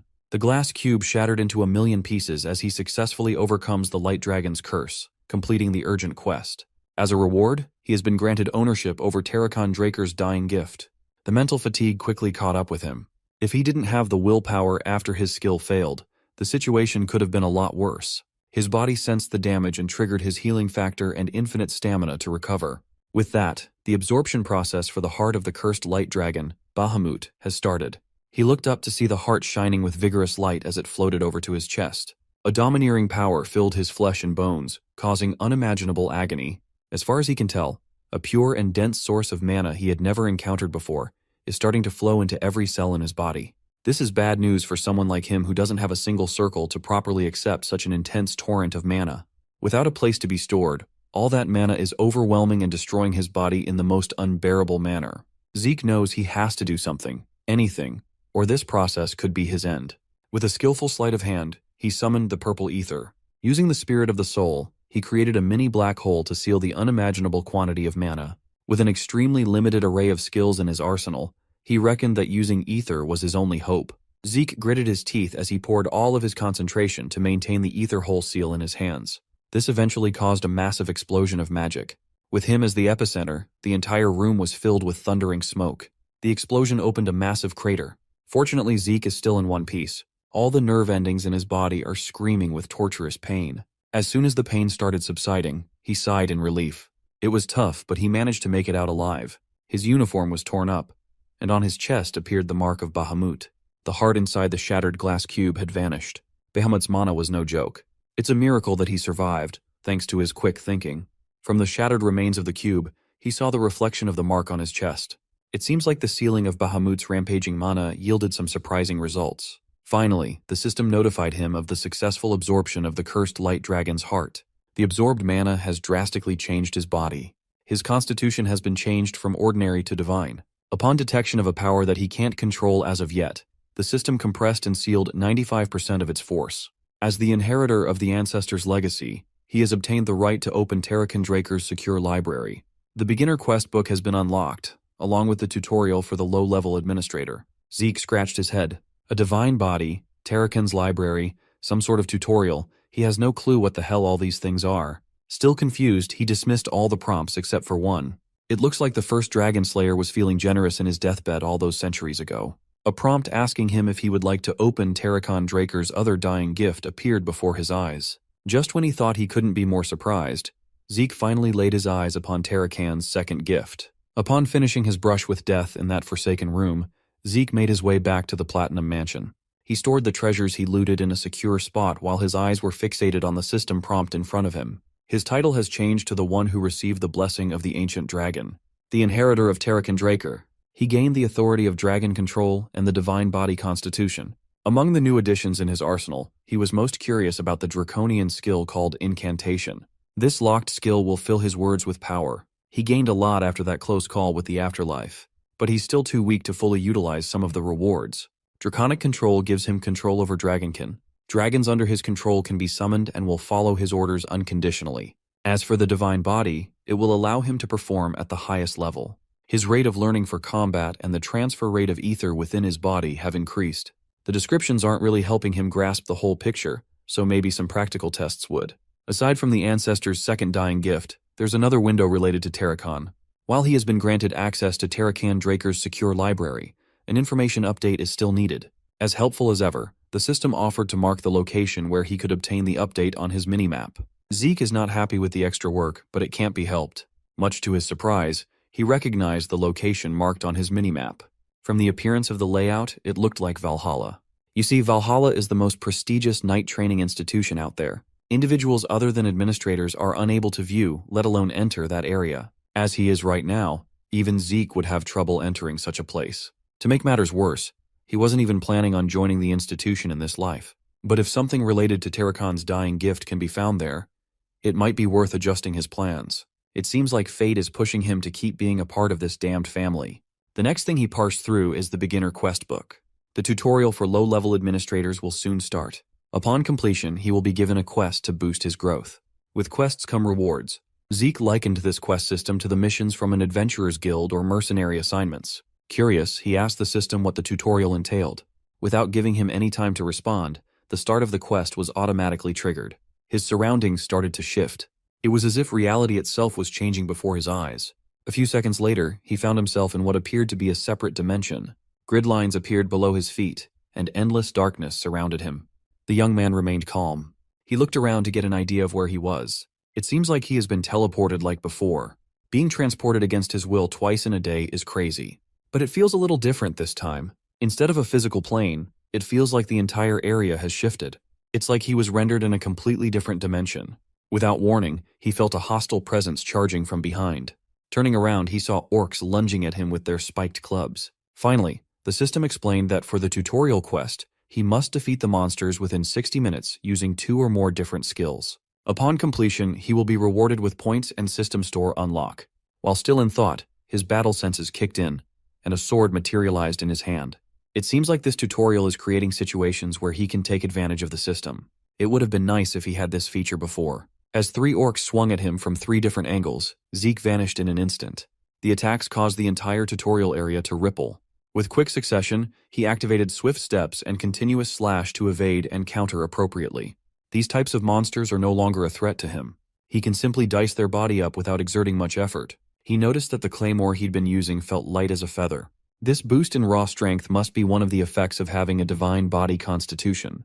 He reckoned that with a stronger physical form, he should be able to easily defeat a purple knight now. After one-shotting the tutorial orcs, he returned to where he was before as the separate dimension dissipated. He wondered if that was just an illusion, even though it felt incredibly real. Aside from the completion of the tutorial, he gained a critical bonus and a time bonus. All in all, his quest reward amounted to an easy 40-point gain and access to the shop category.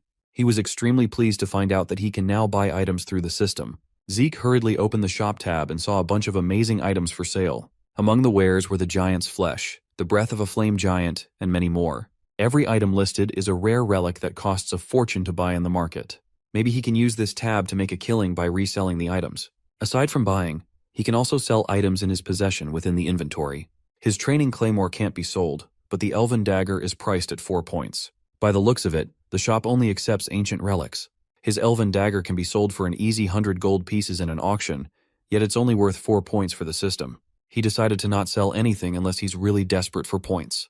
With that, he exited his personal training room to call it a day. A lot has happened within the past 24 hours, so it looks like he'll get a good night's sleep tonight. The very next day, Zeke headed for the Draker Academy's research center to meet Professor Fannin. The magic professor couldn't believe that this kid really managed to find a high-compression mana stone within a single day. When asked how he obtained the stone, Zeke refused to explain as it would be too complicated to do so. He hadn't even finished the tea in his cup, and Professor Fannin had already finished tweaking the power source. The magic nerd really is incredible at his job. Even if the professor tried to hide it, Zeke could sense that he was feeling suspicious. Every time a high-compression mana stone is found within the continent, they are registered in a variety of ancient texts. It's used to keep track and manage the ownership of such expensive mana stones. By checking the registration number, the current owner and the location where it was found can be determined. However, the mana stones in Zeke's possession are unregistered. No matter how hard you look, it won't be listed on the Central Continent's registration encyclopedia. Professor Fannin's valid skepticism instead of blind belief is valuable. His judgment and skill are the real deal. Zeke reckoned that such a talented person should not rot in a place where he won't be recognized. Finally, the professor tried activating the design, leading us back to Papnir's breath. Upon completing the design, they handed the apparatus to the blacksmith of the soul, Gallion Halbert. Zeke and Professor Fannin watched the master blacksmith at work. His workshop shined with various intricately constructed magic circles. The look of pure joy on Gallion's face now that he can finally realize his dream of making weapons up to his standards has come true is infectious. Zeke and Fannin are witnessing history in the making. After the successful demonstration, Professor Fannin bade them farewell to attend a lecture. Gallion is filled with gratitude for Zeke's help. He thought he would never get to see a completed magic brazier in his lifetime, but making a deal with the young man was the best thing he had ever done. Since Zeke lived up to his part of the agreement, it's time for Gallion to do the same for him. Of course, the blacksmith is eager to return the favor. Zeke pulled a material out of his bag and presented it to Gallion. One look and the blacksmith immediately knew what he was holding. Inside the lavish case was a dragon's fang. Among the many rewards of inheriting Tarakan's will is Bahamut's sharpest fang.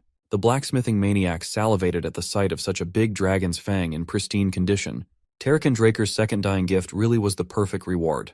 From the heart to the fangs, that ancestor of his must have really loved collecting priceless stuff. Suddenly, Gallion started trembling. Tears and snot flowed down his face, confusing Zeke. He made the magic brazier a reality, and now he's giving this humble craftsman a chance to forge a weapon made with dragon's fang. Gallion vowed to thank him by making a weapon that would exceed his every expectation.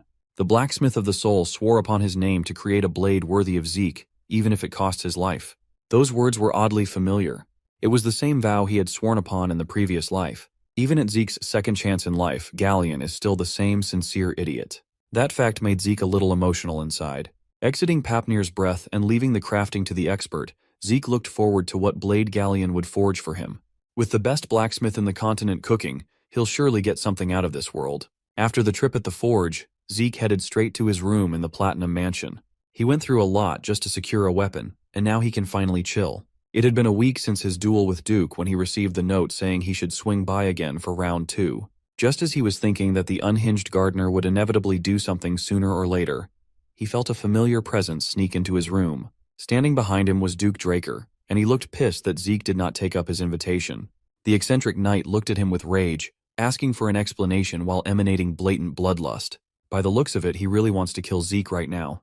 Deciding to play with the old knight's emotions, he insisted that he had no intentions of challenging him again.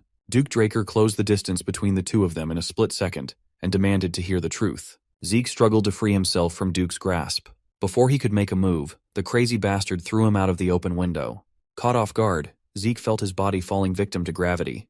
His room is situated on the higher floors of the mansion, so falling was undoubtedly dangerous. At this height, he might just die before his passive heal could kick in. Panicking, he tried to grab onto the edge of the balcony. Before he could grab hold of the ledge, Duke's hand gripped him by the throat with excessive force. The old knight refuses to believe that the kid does not know what he really meant by that letter. Zeke kept on avoiding him on purpose. First in the treatment room, and this time too. It's almost as if he's deliberately irritating Duke. When he was done with his games, Duke gave him 5 seconds to spill the beans and tell the truth instead of horsing around. Zeke smiled and argued that Duke hadn't even revealed his true identity to him, still insisting that he was just a gardener. Yet here he is, demanding honesty. As soon as he saw the absence of fear in the young man's eyes despite the countdown, Gardenkeeper Dexter loosened his grip and smiled. The old knight threw him back inside the room like a rag doll bouncing on the floor. It wrecked the room, but Zeke's sturdy body didn't sustain any serious damage. Gardenkeeper Dexter admitted that Zeke had a point. He offered his hand to help the young man get back up and confessed that he was once a Black Knight of Draker. Zeke feigned surprise even though he already knew the man's identity from putting together the information he had been previously given. He started acting his ass off and wholeheartedly apologized for disrespecting an esteemed member of the family and an honorable Black Knight. Still skeptical, Duke asked if this was Zeke's plan all along. The young man continued to shamelessly play dumb. Taking advantage of this rare chance, Zeke asked why Lord Duke calls himself a former Black Knight. Refusing to elaborate, the old knight just asserted that he no longer carries the title. While it's common knowledge that one can rise through the ranks, Zeke didn't know that one could drop down too. Still refusing to play along with his incessant questions, Duke put his foot down and changed the topic. Zeke noticed the old knight's trembling hand and dropped his personal inquiries. Since Lord Duke was honest enough to reveal his real identity, Zeke decided to also share the truth. He got on his knees and confessed that he already knew of Duke's identity, and that he was deliberately trying to bother Duke to become an official apprentice. Surprisingly, the old knight smiled, seemingly amused by the young man's boldness. For that, the Gale Knight finally decided to accept him as an official apprentice. Zeke was shocked that securing a powerful teacher would be that easy. He thought he would have to go through more hoops. He reckoned that he better accept the offer before this fickle old man changes his mind. Resolutely bowing before Duke Draker, he formally stated his intention to become an apprentice to the Knight of Knights. He swore to bring honor upon his master's name, to follow his master's orders to gain wisdom and power. Duke was quite surprised that the kid knew of the apprentice's vow, which most of the new generation had forgotten. Zeke added that culture is a necessary virtue of a knight. However, he wanted to ask his new master one more thing. Duke is not comfortable being called a master, but he honored the kid's request. Zeke then asked what made Duke accept him as an apprentice when he was notorious for not accepting any students. Only Andre, the genius of the century, became this old man's apprentice after years of asking and pleading.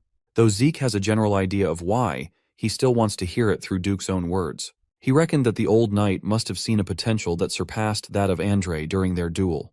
Duke smiled and asked him to take a guess. Zeke candidly answered that he was accepted for being a genius of the family. Duke just laughed at his confidently wrong answer. If he was picking an apprentice based on raw potential, Duke would have chosen that girl from the Tarun family. But he picked Zeke purely based on his tenacity. Talent is not the only thing a person needs to reach the level of red or even black knights. In reality, talented individuals rarely face any serious issues in their lives.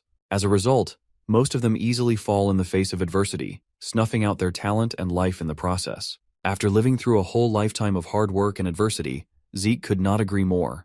Most praised geniuses who were projected to reach the level of a red knight not only fail to reach the expectations put on them, but most of them get stuck at the level of blue knights. After answering, Duke stood up and put a stop to their chit-chat.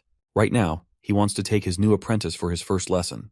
The two made their way to the empty Western Greenhouse Gymnasium. Zeke didn't even know that there was a gym underneath the greenhouse. Duke simply ordered him to run around the track, and he's been racking his brain to figure out what his new master has been planning ever since.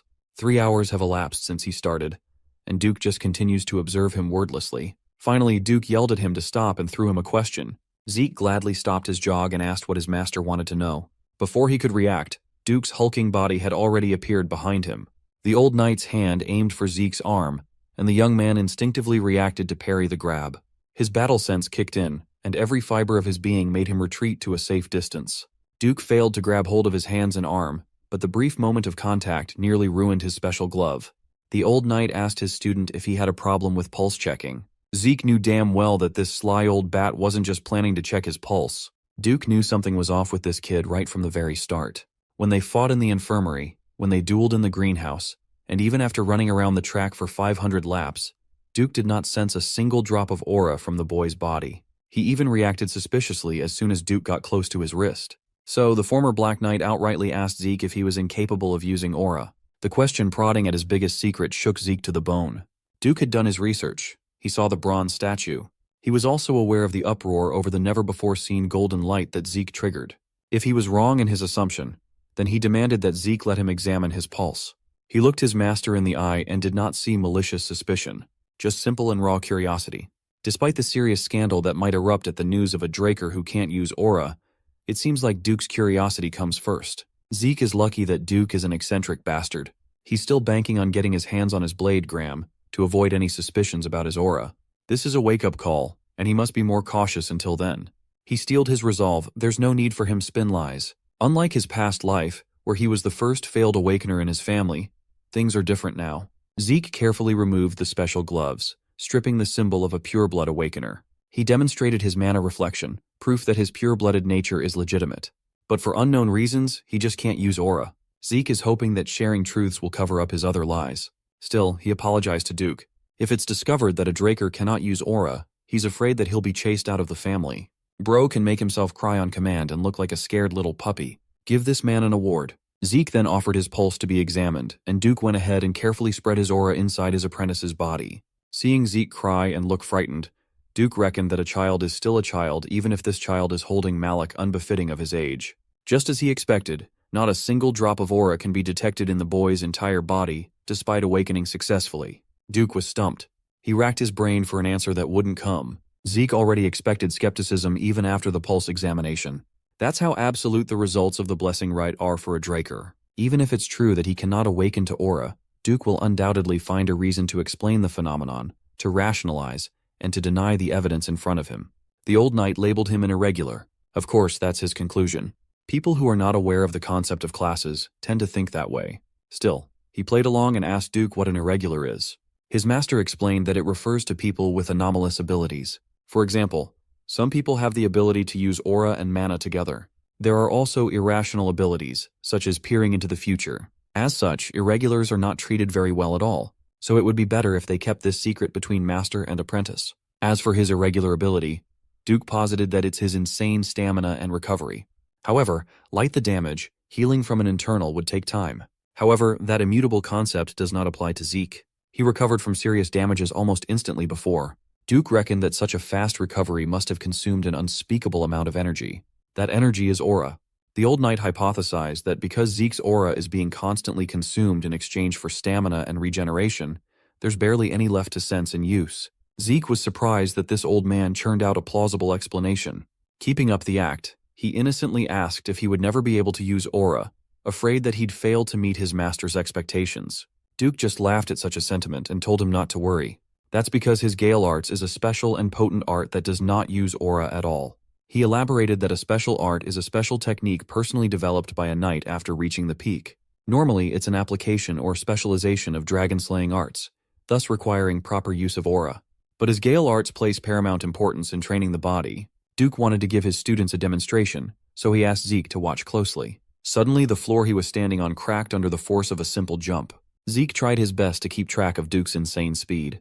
In a span of a few seconds, the Gale Knight roamed around the arena, and with how fast he was going, even his afterimages were invisible to the naked eye. He then casually landed back at the spot where he started. He didn't even break a sweat. When asked if he saw the movements, Zeke asked if it would be okay if he tried it himself. Taken aback, Duke asked the kid if he didn't want to see it again. The eccentric old man laughed and praised Zeke's confidence reminiscent of a black knight and allowed the kid to give it a go. Zeke stepped up and assumed the position. He visualized and replayed the movement that his master had demonstrated just now. His first step left a crater right on top of the Black Knight's footprint. After seeing the technique demonstrated once, he perfectly recreated Duke's movement pattern by following the prints. Now that he's directly mimicking his master's movements and trajectory, he's starting to see things he couldn't before. It's clear that these steps were taken as if he was sparring against someone. Some patterns indicated attacking, dodging, closing distance, and creating distance. Each and every step has their specific purpose. With the final position filled, Zeke steadily decelerated. Duke could not believe his eyes. He knew that the kid was gifted a week ago, but he wasn't nearly this good. What the hell could have possibly happened in the span of a week for such a huge jump in potential? The difference is like heaven and earth. Duke had never seen anything like it. He had never encountered such a perfect prospect. But Zeke had to turn around and ruin it by acting arrogantly. If he could just keep that in check, he would be perfect. Duke playfully grabbed him in a headlock and teased him for crying his eyes out, then busting out a near-perfect replication of such a difficult technique. Time passed since Duke started training him. Today Zeke can be seen in the academy dining hall. On his plate was a hodgepodge of meat, seafood, bread, and everything he could get his hands on. It's been a month since he became the Gale Knight's apprentice. With his continuous training, his appetite just keeps on increasing. Today, his lunch was interrupted by instructor Andre himself asking if he could spare some time to talk. Because he has a packed schedule, he asked Andre to just get on with what he wanted to talk about right here and right now. Andre had a simple question for him. He wanted to know how Zeke convinced Sir Dexter. Since Andre hasn't become Duke's official disciple yet at this point in time, the news that Zeke has been accepted as one likely made him a bit anxious. Continuing to stuff his face with food, Zeke answered that he didn't really do anything special, that Sir Dexter just picked him out on his own. Andre was obviously irritated by such an answer. Andre looked at him with unconcealed disgust and hatred. He jumped to the conclusion that Zeke was picked to be a disciple based on the sole merit that he's a pureblood awakener. Our boy did not like the sound of that allegation at all. He finished his meal and gave the genius of the century a stinging reality check. Zeke pointed out Andre's severe inferiority complex, which the instructor did not like at all. His arms started trembling out of anger. He referred to Zeke as a cadet, hoping to put him in place, but the young man is not done spitting his piece yet. He asked Andre if he believed that Sir Dexter was the type of man who would pick a disciple for such a simplistic reason. Zeke asserted that the fact that he was able to leverage his bloodline as a foundation to become a disciple is a testament to his own abilities. He then gave Andre some valuable advice. Instead of wasting his time patting his ego with that severe inferiority complex, perhaps he should put in some effort in order to be chosen too. As incensed as he was, Andre knew that there were some merits to the cadet's sobering words. Later that day, in the Western Greenhouse Arena, there were 3 people instead of the usual 2. Someone arrived before Zeke and Duke and is running around the track like his life depended on it. Zeke asks his master what's going on, but the Gale Knight is confused too. He doesn't know what got into instructor Andre, but he came begging him, saying he's fine with being a servant if it means he can stay by Duke's side to learn. The old knight jokingly agreed to take him in if he could run 300 laps without aura, which is how poor Andre ended up like this. Duke was surprised at Andre's newfound tenacity. Similarly, Zeke was pleasantly amazed to see that this guy wasn't just some self-righteous nerd. As it turns out, the genius of the century has quite the backbone on him. Every student of the academy has been summoned to show up and line up on the field. Today is a special day. It's the day of the Patriarch's visit. The strong strides of stallions rumbled outside the campus. A lavish carriage carrying the Draker family's insignia enters. The lookout hurriedly informed everyone of the Patriarch's arrival. The fat-ass dean of the academy, Howard Draker, tasked his men to get ready to receive their supreme leader. He waited in front of the gate, making sure that he was the first one that the VIP would see. As soon as the Patriarch got out of the carriage, Howard's pudgy face greeted him. With a deep bow, the dean paid his respects to the master of the Drakers. The knights followed suit, raising their blades and kneeling on their knees according to rank to demonstrate respect. The Patriarch arrived at precisely 12 noon, and the Academy's bell rang louder for today's rare occasion. Master Draker walked with unmatched aura and drip. His mere presence commanded obedience from everyone else. He held Howard's shoulder, towering over the dean, and praised him for his hard work.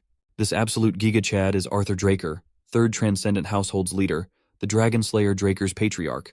Howard proposed that they go inside right away given how harsh the sun is today, but Arthur prefers to move at his own pace. Some of the students near the gate caught a glimpse of the Patriarch's silhouette near the gates and were awestruck. Finally, Arthur Draker stepped into the light, showing his face to the students of the academy. He addressed the young Dragonslayers lined up before him, the hope and future of his clan. He urged them to train hard and train more for their development, which will be the family's development. Inspired by his encouraging words and domineering presence, the students committed his simple speech to their hearts and replied with their whole chests. As the sun beamed down brighter, Arthur turned around and ordered Howard to escort him in. Behind closed doors, Zeke was called to greet the leader of all knights, the guardian of the Dragonslayer's name, and his father. Arthur laughed at his overly grand and old-fashioned greeting, a rare occurrence nowadays. After fetching 2 cups of tea, Arthur asked his son to have a seat. He heard that his son likes tea, so he prepared something rare, hoping it would be to Zeke's liking. While this seems like a sweet gesture of a father, Zeke only saw it as his every move down to his preferences being reported back to the higher-ups. There is a saying that there may be things that the Emperor doesn't know, but there will never be anything that a Draker does not. Zeke can feel the truth of that saying right now. Arthur admitted that he called for Zeke after hearing that Duke took him in as a disciple. As expected, the Patriarch is not one to dilly-dally. He prefers getting straight to the point. Zeke downplayed the whole thing, insisting that Duke is doing him a great favor. While Arthur is not sure of his son's goal, continuing to follow Duke's teachings should paint a bright future. Zeke cut his father off and asserted that his goal was to become the strongest man on the continent. Hearing such a lofty goal sparked some sharpness in Arthur's eyes. Zeke added that he will become stronger than everyone else so that he can live just as freely. That is his goal, and he will do everything to get there. He looked at his father's face, unable to interpret how the Patriarch was feeling. Arthur deliberately leaked some of his aura and bloodlust. If his youngest plans to become the strongest, that means he is aiming to surpass even his father. Zeke realized that he might have made a mistake. He was way too enthusiastic to blurt out such sentiments. He felt a palpable chill running down his spine. Swirling around the room is the presence of Astral Sword. It is said to give the user power over all living beings within its effective radius. It is widely regarded as the pinnacle of aura usage that only full-on Black Knights can reach. Arthur looked at his youngest son, a hint of amusement visible in his eyes. Zeke chose to stand on his ground and doubled down on his goal. He admitted that he plans to surpass even his all-powerful father while trying his best to resist the Astral Sword. Hearing his resolve, the Patriarch seemed pleased with his will. Arthur quietly dispelled his Astral Sword while calmly sipping his tea, lifting the pressure from Zeke's body. He admitted that what Zeke said just now was the most interesting thing he had heard in ages. Arthur actually came to this place to support both the Academy and his youngest son. But now that he's seen how much Zeke had grown, maybe that won't be enough. He rummaged inside his intricate suit to retrieve something. Zeke thought that other Black Knights like Duke were already at the pinnacle, someone impossibly strong. But his father was on a whole other level. Arthur slid a black card across the table. The card bears the Draker insignia. This is Arthur's gift to Zeke for becoming Duke's disciple. Seeing a black card in person made Zeke uneasy, making him stumble on his words. By his reaction, Arthur can see that he already knows what a black card means. You see, this thing is a credit card only given to a very select few. Zeke never would have thought that he would get to see one in person at all. Just having one gives you incredible benefits wherever you go, not to mention its non-existent credit limit. It's basically an infinite money glitch. Arthur happily explained that the card would be under both of their names, so Zeke could use it freely. Still feeling overwhelmed by the possibilities, Zeke swore to use it only when necessary. While his dad is making it seem like he's being nice, the veiled intentions behind such a valuable gift are too obvious. Since using a credit card leaves a record, this is just another method to keep track of what he's doing. But if this is Arthur's way of keeping tabs on him instead of assigning a black martial squad to tail him, that means the Patriarch doesn't see him as a threat yet. With this, Arthur kindly dismissed his son and urged him to continue training and work hard to become the strongest in the continent. Zeke bowed one last time and thanked the master of the Drakers once more. He wordlessly walked out of the room, his mind reeling with unknown thoughts. Similarly, Arthur Draker closed his eyes and thought of his youngest son's words. Suddenly Duke showed up, calling Arthur a sickening old man. The Patriarch just asked Duke why he was so angry. Thankfully, Duke is the only one with the balls and the strength to call Arthur out on his bullshit. This guy is suddenly playing father for the kid after a lifetime of neglect. Arthur argued that he had no choice. This is the price of being the head of the household. Furthermore, what Duke just said counts as defamation of the Patriarch's character. Duke sat his ass down on the couch and dared Arthur to cuff him and take him away if he could. The Master of Drakers smiled and dropped all pretenses. Out of anyone on the continent, Duke is the only one he can truly talk to without worries. He retrieved another thing from his lavish suit, a bottle of prized alcohol known as Dragon Breath. Being offered a drink to go with their conversation, Duke's mood lit up as he praises Arthur's taste when it comes to drinks. The Patriarch brought up the strange atmosphere enveloping the continent, and Duke played dumb, insisting that he was just minding his own business inside the academy. But Arthur knows more than anyone else that Duke has eyes and ears all over the map. Duke then asked why Arthur would ask a question that he already knows the answer to. The Emperor has gone crazy over the idea of immortality and is scouring the entire continent for anything he can latch on. In Duke's perspective, such a thing is an impossibility. While magic can make someone look young, immortality has never been and never will be possible. The Patriarch shares the same opinion. However, he's worried that the Emperor is looking for a relic related to the Elder Dragon. That possibility definitely changes things. This is the end of the story today, but maybe there will be a next part. Make sure to hit subscribe button to not miss it.